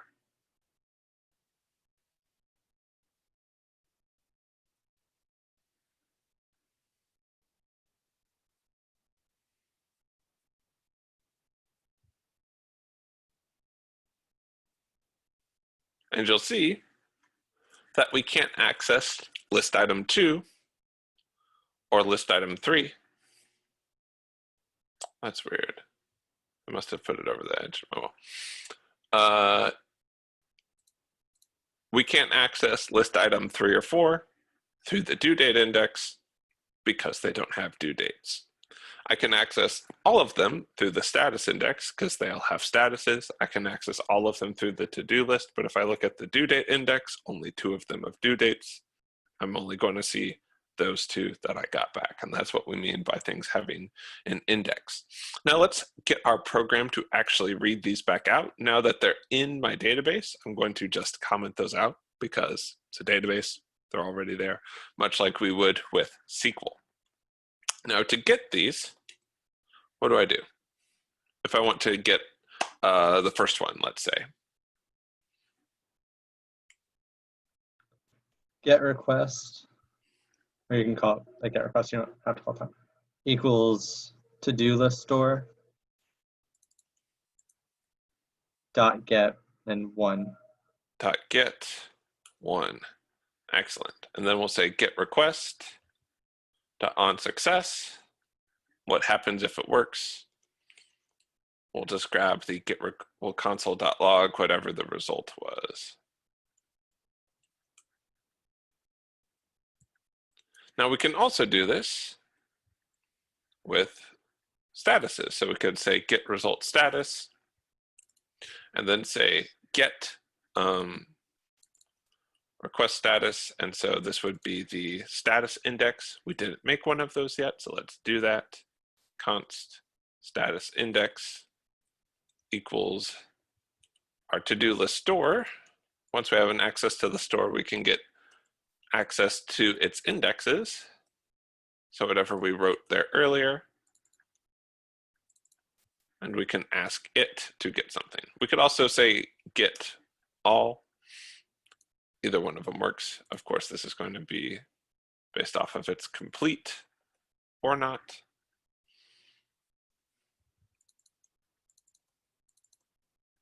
And we could also do this with due date.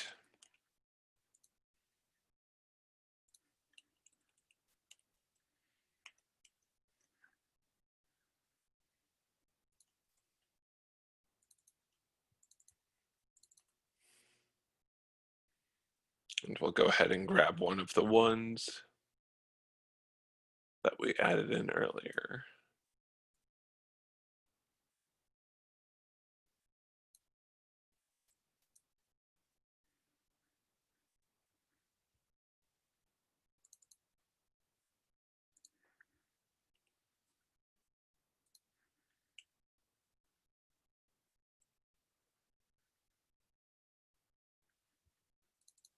Make sure all of these are fine, and this will be the due date index. Cool.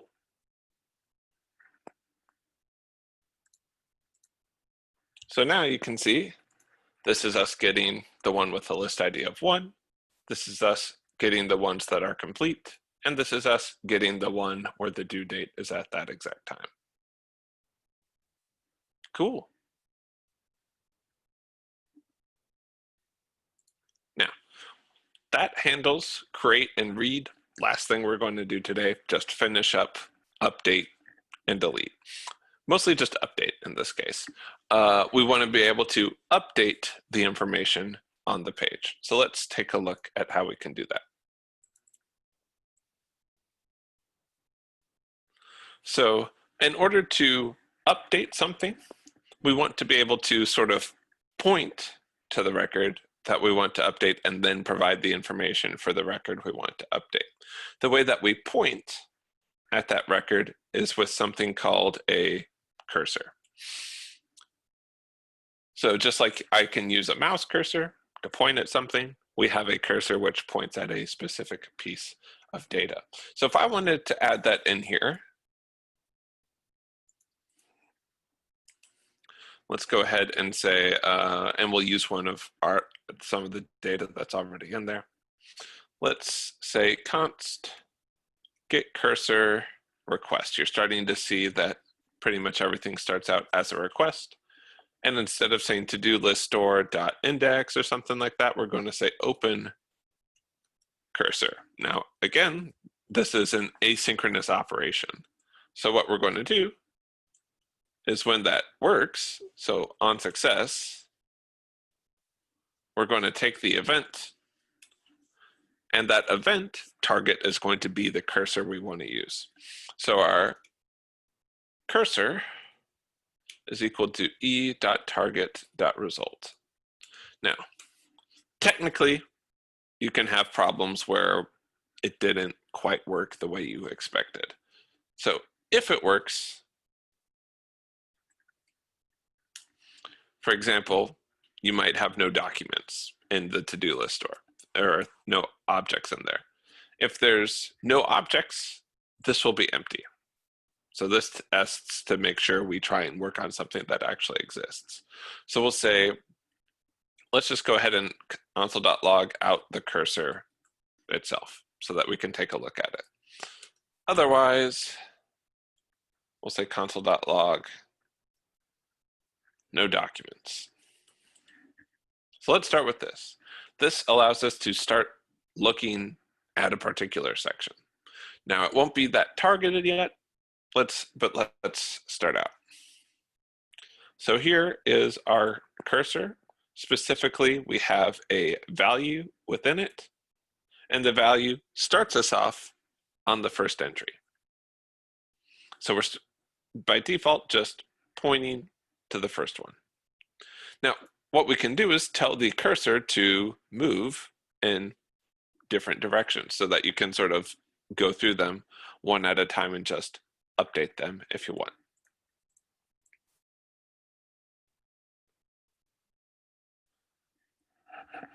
So what we're going to do is, because we have this one a few different times, we can sort of tell it to keep working on things. So if let's actually do this. I'm going to say window.cursor equals cursor. That way we can just type with it. So here's my cursor. I now have a reference to it. If I say cursor.continue, it's going to move in the direction that I ask it to. Oh, the transaction already finished. That's the problem, right? It timed out at that point. So let's just write it in here. Let's write cursor.continue, and then just, that must be the French spelling, not quite. And then let's console.log it out again. So if we refresh the page, you'll notice that we start out with this first one, and then we have the second one, and then the third one, and then the fourth one. So the thing that's happening, and this is kind of interesting, is that each time we tell the cursor to continue on success, it moves to the next one and then kicks off another on success event. So the reason we have this is because if we didn't, by the time we got to the end, it would say like, okay, I've moved on to the next one in my entry. And if I tried to call cursor.continue, it would say, hey, I'm out of documents, which is why if we scroll to the bottom here, you'll see that we get to no documents right after we finish the last entry here. So cursor.continue is a little bit of an extra operation right there. So before we continue on each one of these, let's console.log out the cursor.value. So the thing that it is pointing at.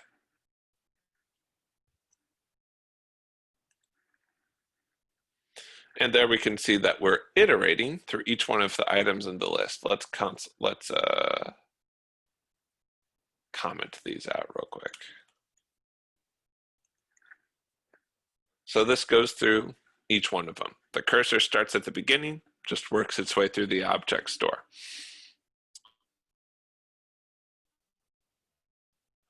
Now what we can do is then base this off of certain conditions. So we could say, let's update let's update object number 4 from being in the backlog to being in progress. How would we do this? Well, we've got this looping behavior. So we can ask if cursor.value.listID is equal to 4, well, then we can say cursor.update with the new values. So I'm going to say const to do equals cursor.value. The cursor just gives us a copy of this value. We can't literally set it. And then we say to do .status equals complete. And then we would say, hey, the thing I'm pointing at right now, I would like to update. Now this is only going to happen if the list ID is 4. If it doesn't match with that, then it's not going to work here. Either way, after that's going to continue. And we'll put so let's keep an eye on this. So we'll look at the update or the status here. Let's look at the status update. We've got one with backlog, complete, in progress. Let's refresh the page. And now the list ID being 4, if I refresh this information, let's go back here and refresh the database. Let's look at our status index. You'll see that we now have, did I change that to being complete? Thought I was changing it to be in progress. Looks like I changed it to be complete, but moved from the backlog straight to being complete. I wish that happened with my projects. I bet you do too. Cool. So our cursor is almost like the index in a for loop. It's almost like the I in a for loop where we're just able to, or the value in a for each in an array. So as it goes through each one of these, we can tell it what to do. Now there's more advanced techniques for teaching the cursor where to seek out different areas, but we want you to kind of have this idea of it's almost like an arrow and you're in an array where it's just pointing at one piece in particular. And a lot of times what we do is we grab a particular ID and then we can reference it. Now, in practice, after we go through this, we're actually going to go through the activity together just for the sake of time. In practice, you're going to often have libraries that wrap this, kind of like when you use jQuery, you're going to have libraries that wrap the native DOM methods, so it's a little bit nicer to work with. We're not going to get too deep into those, but we just wanted to sort of show you some of the generic stuff going on there. So if you look here in number 24, there's sort of a representation of what we got here, and what we're going to do next is just go through and do this activity together. So we start out on upgrade needed. This is our structure part. This is where we create our to-do list store and our indexes. We're going to, on the first time, add everything into our to-do list store. So a bunch of tasks that are complete, in progress, or have some backlog to them. And what we're going to do is I'm going to mark all the ones that are in progress to be complete. So let's start here. I've got a cursor and I've got something that works. And let's visualize this kind of off to the side as this happens. So you can think of this as I have my different entries. So I've got, let's just say 1 complete, 2 in progress, 3 in progress and for backlog. So when I open up this cursor, by default, you can kind of think as it like an arrow, and it points to this one. So the cursor, just like my mouse arrow points to something, is pointing to this specific entry in the object store. Now, if I just stop there, it'll only point to there and we won't go any distance. So what I'm going to say is cursor.continue. What that does is that it will move on to the next one in the sequence. So no longer will it be pointing at this one, it'll point at the next one. This will trigger get the onSuccess method again. So now this time the cursor is pointing at 2, then it's going to continue, it's going to point at 3, trigger the onSuccess method, it's going to point at 4, trigger the onSuccess method, and then at the end, it's done. There's no more places for it to go. So it will actually probably encounter an error. So let's start with this. Let's go ahead and open this up in the browser.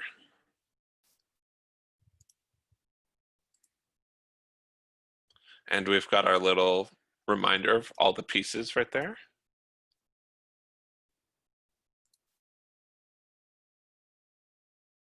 And you can see that it gets to the end and it says cursor is not defined. Did we forget a piece on there? Yeah, we did. Const cursor equals e.target.result. There we go. And then it says cannot read property continue of null. That happened because it kept continuing until the cursor ran out of space, went to the next one, didn't have anything, then we called continue, and it broke. So to stop that, well, let's go ahead and just console.log out the cursor as we go, specifically the value. So 1, 2, 3, 4, it moves on to the next one. Hey, there's no cursor here because there is no entry right there. So we're going to stop it by saying, hey, if cursor, then do this. If that's not the case, console.log finished moving through all the documents. Refresh the page. Oh, I accidentally got rid of the cursor part. Or I put it in the wrong section. There we go. So we go through 1, 2, 3, 4, finished moving through all the documents. So again, think of it like a for loop. We're just iterating through these things one after another. That's what the cursor is doing. Next, we can console.log out cursor.value if we just want to visit those, but more often than not, we're actually interested in changing something. So our task here is I want to update tasks 2 and 3 to be complete. In fact, I want everything that is in progress to be marked as complete. So cursor.value tells me this information. What is my code going to look like between the console.log and cursor.continue? If an if statement, so if cursor.value.status Yep. equal, and then in progress. If it's equal to in progress, then I want to do something. I still want to keep my loop there, but yeah. Const what? You can call it, I guess, to do. Sounds good. Equals cursor.value. So we're grabbing the value. Again, this is a copy of the data in the object store. The cursor doesn't actually let us directly mutate it, which is why we're just making a copy or using a copy of it. And then to-do.status equals complete. Then And then- cursor update to do. Cool. Now, if I didn't have all of the information, it would actually just go, okay, we're vastly reducing what's in there now. So if I didn't include the full information of the to-do, it's sort of wholesale replacing it. It's a put, it's not a patch. So it's going to take everything, which is why I copy the existing value, update the status, and then update it. Now this is technically by reference, so the cursor.value is already the copy, but that's neither here nor there. Let's refresh the page. And now, if I take a look in my application and I look at things by status, we'll go ahead and work with the other one, the to-do list here. We previously had this, but if I refresh the database and come back to my, I think I need to refresh the page. We'll go over to status index and let's refresh that list, and it should be fixed at that point unless I have an error in my code, which is always possible.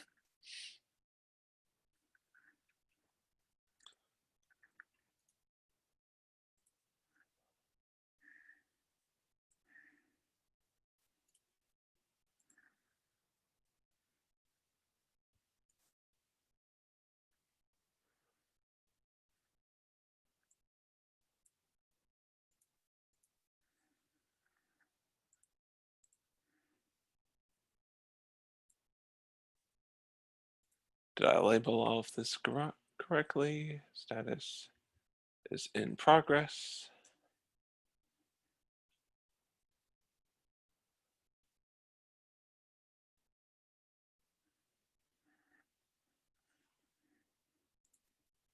Oh, I know why.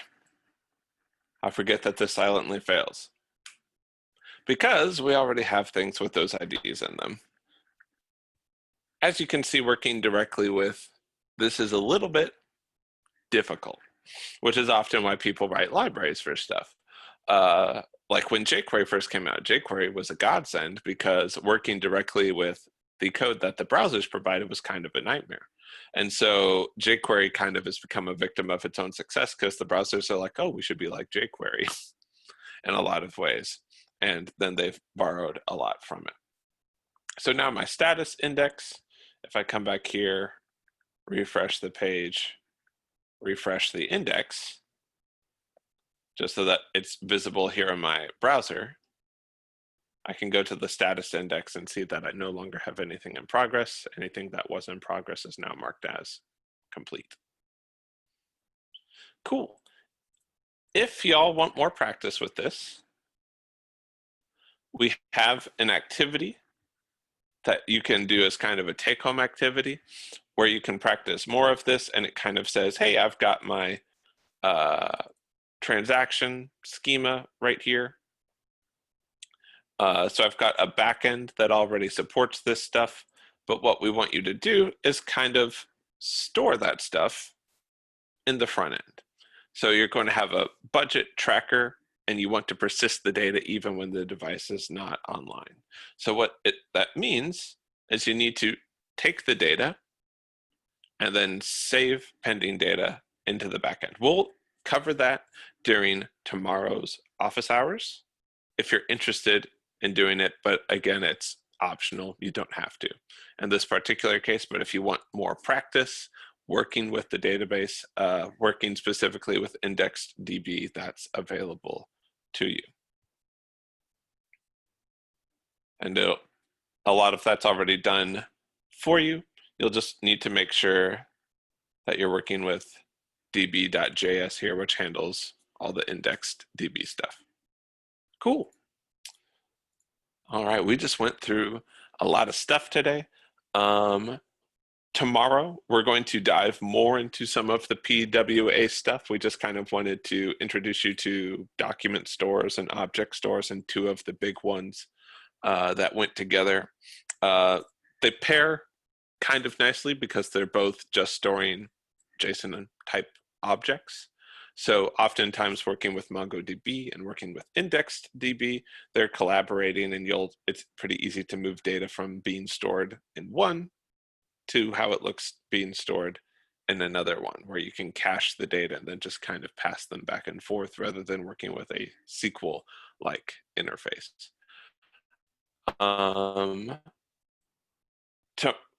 We're going to dive into PWAs. We're going to start by looking at something else in the Chrome web browser called Lighthouse. If you go into the section labeled Lighthouse right here, this can audit different pages and sort of tell you, hey, how well is this doing? And we'll use that as kind of a gauge to look at how can we improve the performance and capabilities of our website. Right up until this point in the class, we've largely been worried about the correctness of our website. Are we retrieving the right data? Are we pulling in the right information? With Lighthouse doesn't check that. Lighthouse checks how fast we're doing things. How long does it take to load this web page? Things like that. And so what we're going to be doing a lot tomorrow is looking at how we can optimize with that. Using IndexedDB, we can do some things like cache data, which is good not only if you're offline, but just so you don't have to go across the network and ask for that information again. And then we're going to be looking for at some other pieces of information. Lighthouse also does stuff like looking at accessibility and SEO. We'll talk about all of that more tomorrow in more detail, but it should be pretty fun. Cool. We're going to get office hours started here in a few minutes. So the TAs will be available for one-on-ones. I'll be in the main section answering any questions you might have. It's been a great Wednesday. I will see you all tomorrow if you're not sticking around. And if you are sticking around, I'll see you in a couple minutes. Either way, have a great afternoon.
Alrighty, folks. So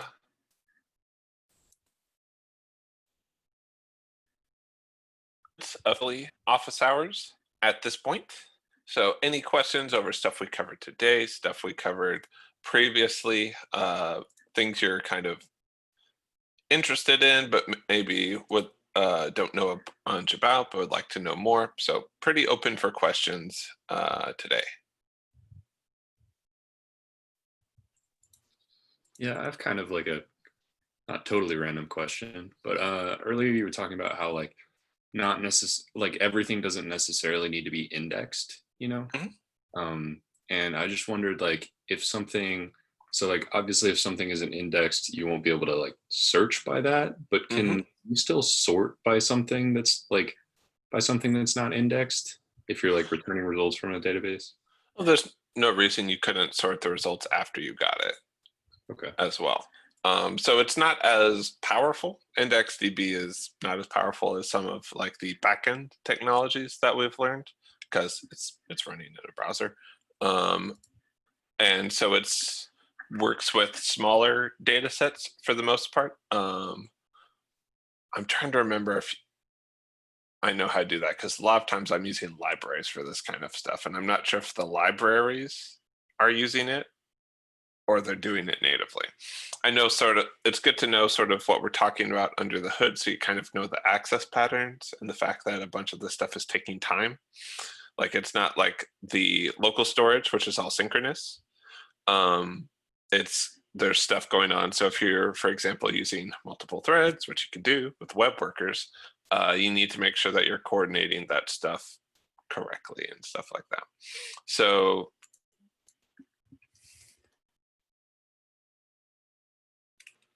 IndexedDB library.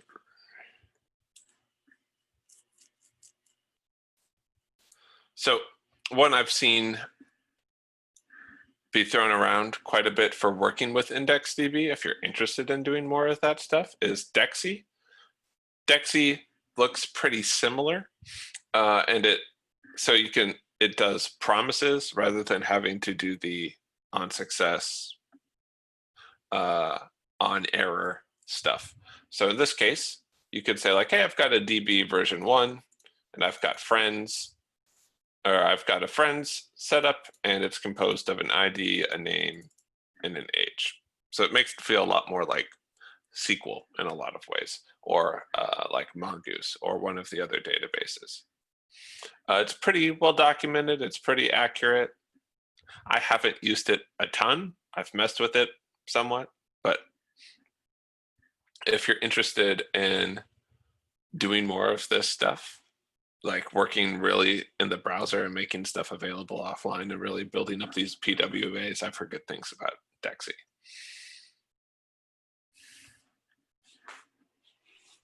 Cool. Yeah, I was just kind of curious. Thanks. Yeah, no problem. Did that answer your question? Yeah, generally. Okay. It's just something I would need to like play around with, look into. Yeah. Yeah, IndexedDB just isn't as feature rich as a lot of the other libraries are.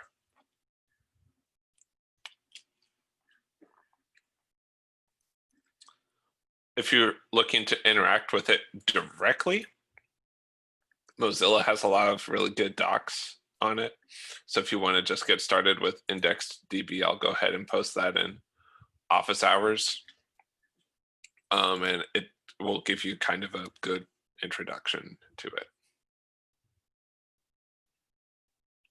The purpose of it today was more, hey, this exists, be aware of it, for if you want to do offline PWA type stuff. And this is roughly how it works, more than, hey, this is a requirement for project 3. It's not a requirement for project 3.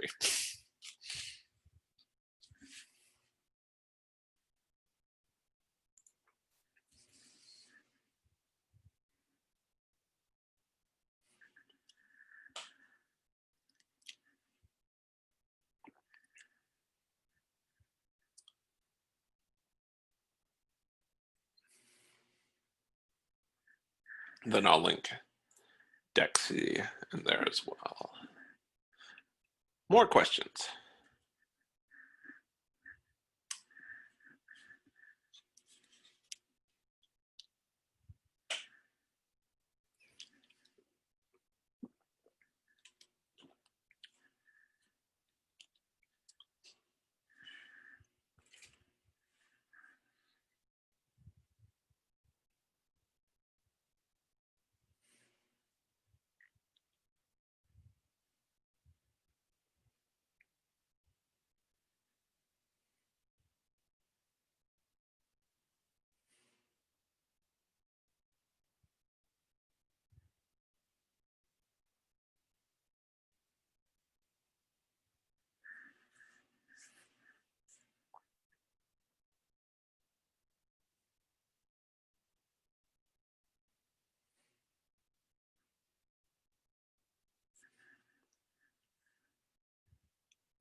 right, folks. Doesn't sound like we have too many questions right now, so I figure I could talk to you a little bit about other stuff you might potentially be interested in. One of them that you'll see thrown out around there is Typescript. So Typescript is made by Microsoft. I've talked about it a little bit as things you might be interested in. And the thing about it is that it's a way to be more, it's sort of, if we think about that structure diagram where we sort of saw MongoDB and how Mongoose kind of brought it over to the more structured side a little bit, Typescript is kind of doing that with JavaScript as a whole. And it's doing that by having a type system. Now, in JavaScript, things are kind of dynamically and pretty loosely typed. Like if I have a variable a, for example, one moment it could be a string, the other moment it could be a number, the other moment it could be an object. So I could say like, let a equals 3, and it's like, that's fine. And then I could say a is equal to 2, and it goes, that's fine. And so a can kind of be anything. It can be equal to true. It can be equal to an array with another thing called a set to true inside of it, right? And so each time it's changing types, as it were. Like if I say type of a right now, hey, it's a object even though it's an array, versus if I say a is equal to ASDF and I say type of a is a string. So what Typescript does is, because when we do different operations, sometimes we can do things like by mistake. So we can say, well, if a is equal to 5, and then I say a plus 3, it's going to give me 8. But if a is equal to 5, and then it's a plus 3, gives me 53. So getting our types wrong subtly in our systems can cause weird errors. And sometimes those errors can be hard to track down in normal JavaScript. So what Typescript says is, we're going to actually just make it way more explicit. We're going to say exactly what these different things are most of the time. Now, a nice thing about this is that with Typescript, you can actually just program stuff in JavaScript, and that's okay. You can sort of gradually turn things into being TypeScript-y. You don't have to just keep with it the whole time. Now, you can transform it into TypeScript. Eventually, it gets translated into plain old JavaScript. You can compile it using the TypeScript compiler, or you can use some runtime transpiler like Babel to do it, and it'll create JavaScript. The idea is that you can catch some of these errors at compile time where you think something is one type, but it's actually another type. And these types can actually get pretty interesting. So let's look at some examples. So this, for example, const an example variable is hello world. So what is this? Well, it's a string, right? We've got some pretty simple types. But let's try some of this. So for example, we've got document.createElement div. And with this, I know that popover is a HTML div element. So I know exactly what type of thing it is.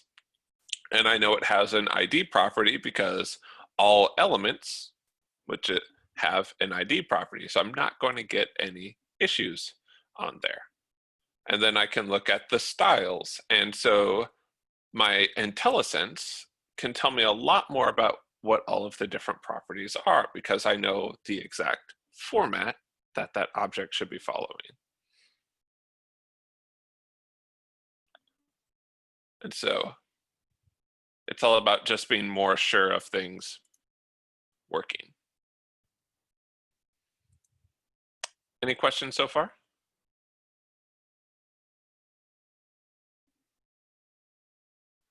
Cool. Now, because of the way this is written, you actually don't see any of the types specified. But if I tried to do something like pop over dot, and let's just say I fat fingered something like underscore ID, it's going to say, hey, this actually isn't a property of the HTML div element. You can't set that up because that's not one of the valid properties. So you're going to catch a lot of more innocent mistakes when you do something like that. Same thing with parent element. Let's say that you forget, just like I was doing, and you're like, oh, parent element. You're going to get a little warning there that says, hey, parent element isn't actually a property of the type that you're using. So it helps you avoid some typos a lot of the time. So you can just say like, oh, I forgot the name of that property, but I'm aware of the type, so I can look at the type and see what all of the different properties of the different objects are, for example.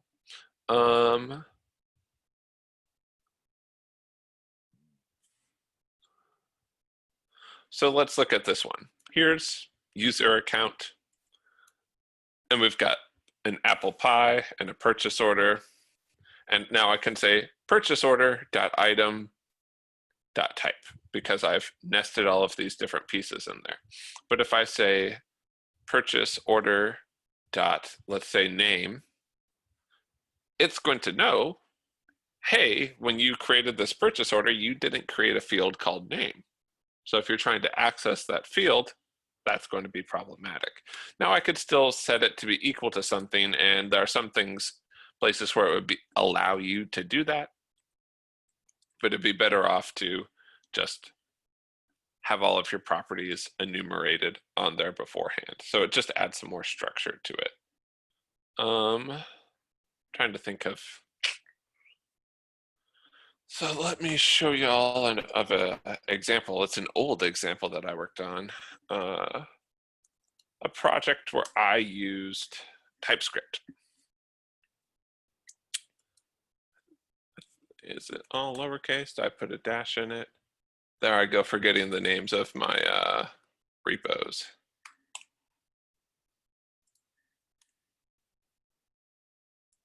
Let's just go to there.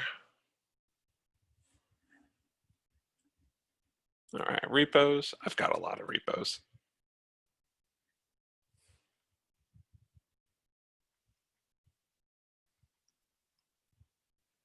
Where is it on here?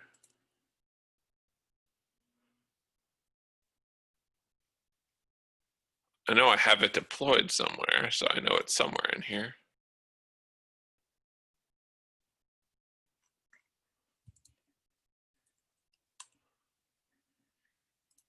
Underscore. That's what it is.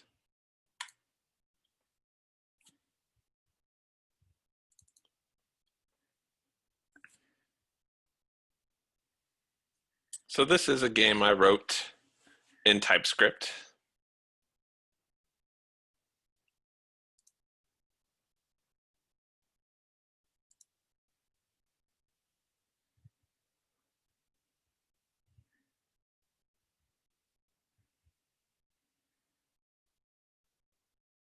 Now, I wrote a bunch of code for this all inside of this client folder. Here's a bunch of different stuff that I wrote that does all of this. So at the beginning, I'm doing a bunch of imports. I'm doing all these subscribe methods. Let me see if I can find a good example. Well, I guess let me show you the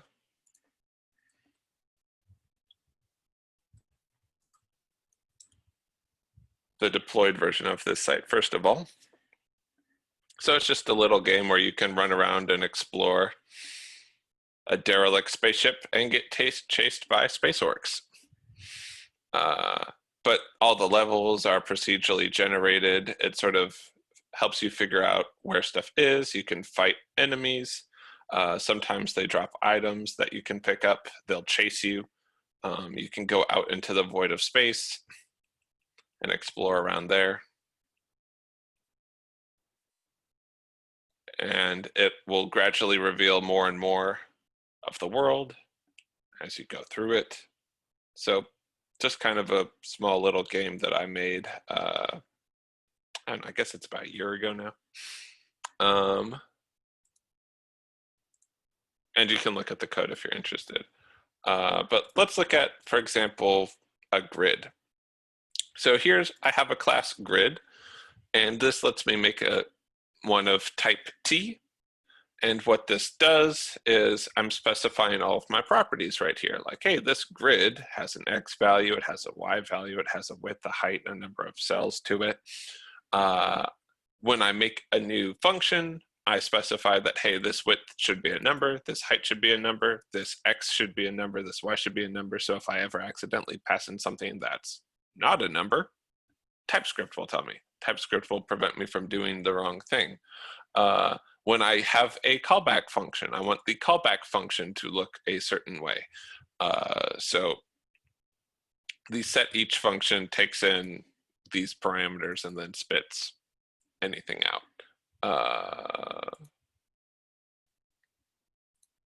The map generation.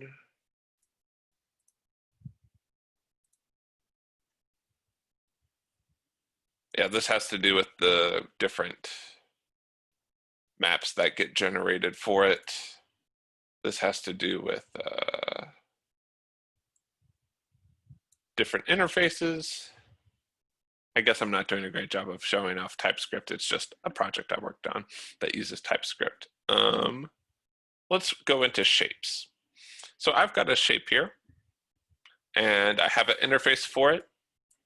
And it says, hey, I'm a point somewhere in space. I've got an X coordinate and a Y coordinate. And then I've got a way of making those. So this make function takes in an X and a Y, and it returns something with an X and a Y property. Pretty simple there. If I want to add together 2 points, I take in point 1 and point 2, and I return another point.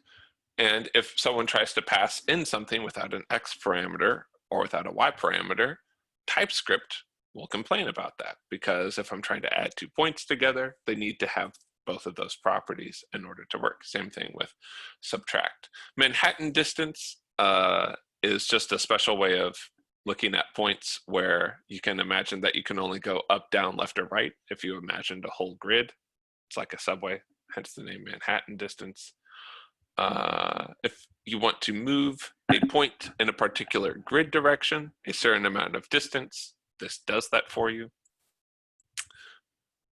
Let's see.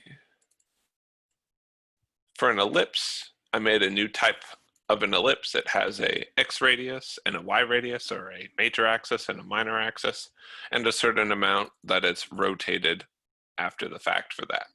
And this will make one of those for you. And then if you want to do anything with an ellipse, contains XY will tell you, does a point exist in there? And you need this for all kind of gameplay stuff. And it can tell you like, hey, this needs to be an ellipse, this needs to be a number, this needs to be a number, and you're going to get back true or false.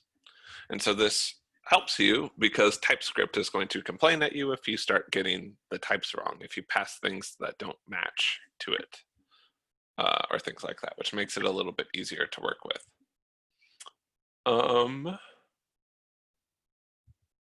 Anything else I can think of? I don't know. All this code's up on GitHub if you want to check it out. It's code that I made referencing some tutorials and some other stuff, but I wrote it all from scratch pretty much. So there's no, and then use a library for this stuff. You just look elsewhere in the project and you can see the code for how to do all of it literally just contained in here. Trying to think. Yeah, I use that for the text. I think that's about it.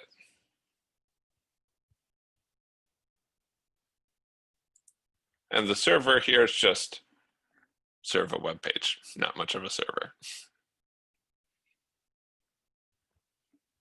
But it's cool. you'll notice that it generates a seed at the end of it. So if I wanted to hand this seed off to one of my friends directly, have them play the same level, they could, etc. I don't know. Any questions?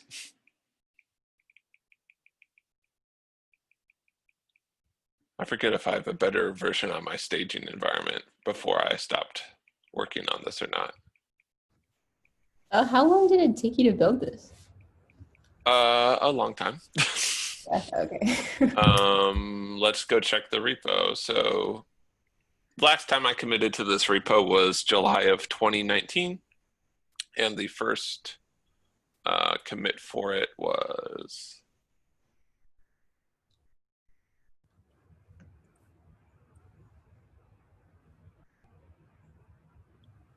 granted, this is also because I wasn't using libraries. There's plenty of libraries you could use to make this easier. Where are my list of commits? I always forget how to get to my list of commits on here. So last commit was about a year ago. And then I started on it, I don't know, July 5th. So that's about a month of work on it.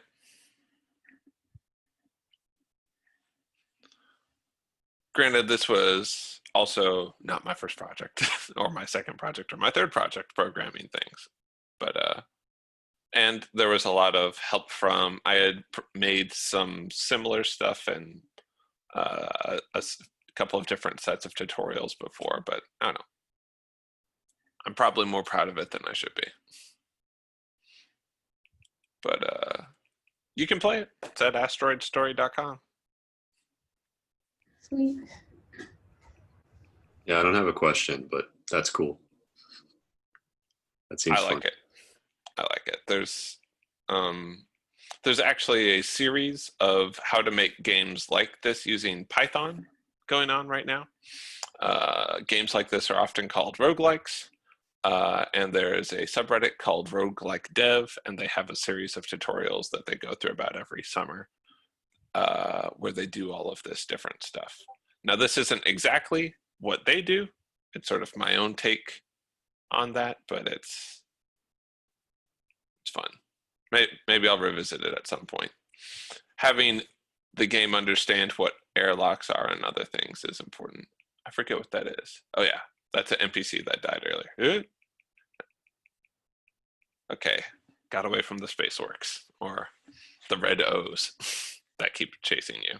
If I run back in there, they'll just be there ready to murder me. Fortunately, on this build of the game, I'm significantly stronger than they are. But yeah, this is just website. It's just JavaScript. Well, it's TypeScript, but it's just a lot of hard work.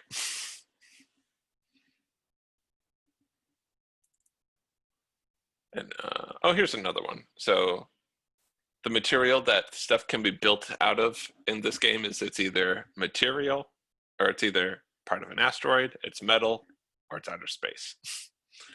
And things can either block move or block sight. If it can block a move but not sight, it's a window.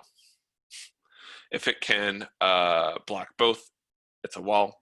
If it blocks sight but not move, it's a door. And otherwise it's empty space. So you can kind of go through these. I have a special Boolean for contained to mark if it's inside the asteroid or outside the asteroid, things like that. And then the only part that I feel is like particularly difficult about it is the procedural generation of the level. But if you're interested in it, it's on GitHub. Yeah, I did kind of wonder how complicated procedural generation got.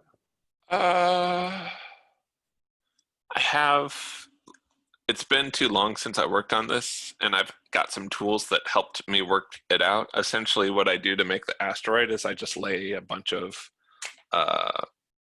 ellipses over each other. And then I carve out rooms within the ellipses. and then I just link them all together. One of the links on that subreddit that you mentioned is actually to another subreddit called r/procedural generation. So that's probably a decent resource. Yeah. So like, if we look at this, this is BSP stands for binary space partition. It's a way that you take a square and you cut it, or a rectangle, and you cut it in half, or not in half, but cut it into two pieces. And so what this does is it starts out and how does this start out? I have to check in my level generator. Okay, the progressive map generator. You feed it in a tiled grid and how many or final rooms and any airlocks. You get how many asteroid sections you want. You get how far away you want the asteroid to be, like how much space around it you want, because there's only so much space to work in. Then we call build asteroid shell. And what build asteroid shell does is it grabs a bunch of random ellipses and marks them. So essentially you're placing chunks of asteroid and ellipses just overlapping each other on the map. Once you do that, then you start carving out the interior. And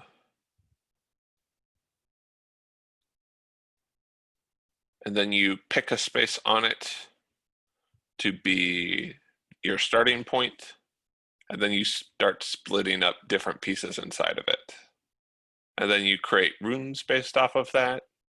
And then I decorate each one of the spots with like if it's an exterior room, there's a chance that it has a window outside, things like that. And so it checks, hey, if this is all interior, what do I do? If this is not all interior, what do I do? So I separate this into interior rooms, outside rooms, which is stuff that rooms that would have been made that were completely outside, and then exterior rooms, and then we build some halls that connect all of them. And then we throw in some extra caves in the middle. So it's not just squares. You have the idea of interior space, which guess what? It's just more random circles. And then we handle the edge rooms. Edge rooms are always marked as airlocks in that case. And there's a lot of pieces to that, and it's been a year. So if you ever have questions about that, you ever want to peek through the source code and be like, what's this doing? Feel free to ask me. It'll take me a while to remember, but I'd be happy to talk about it.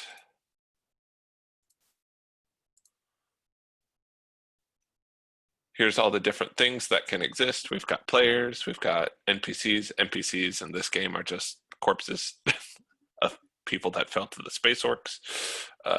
There's space trolls, space orcs, there's healing potions, because of course there is. In some of my later versions, I've got like, I should really check on that branch to see if I've got everything set up there. I think I've got like, let me check what branch. There's got to be a branch that's gotten more recent changes than this.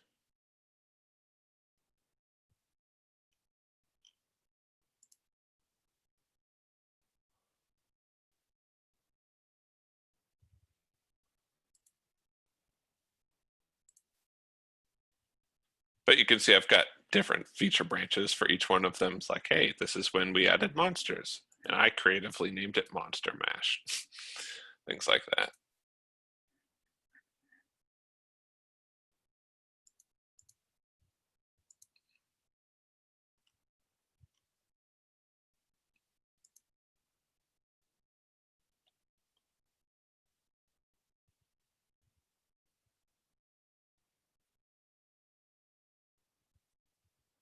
But yeah. I've got a lot of dumb little games out there on the internet. So I'm sure if you dig through my GitHub repos, you can find them. That's cool. Thanks for showing that off. Yeah, no problem.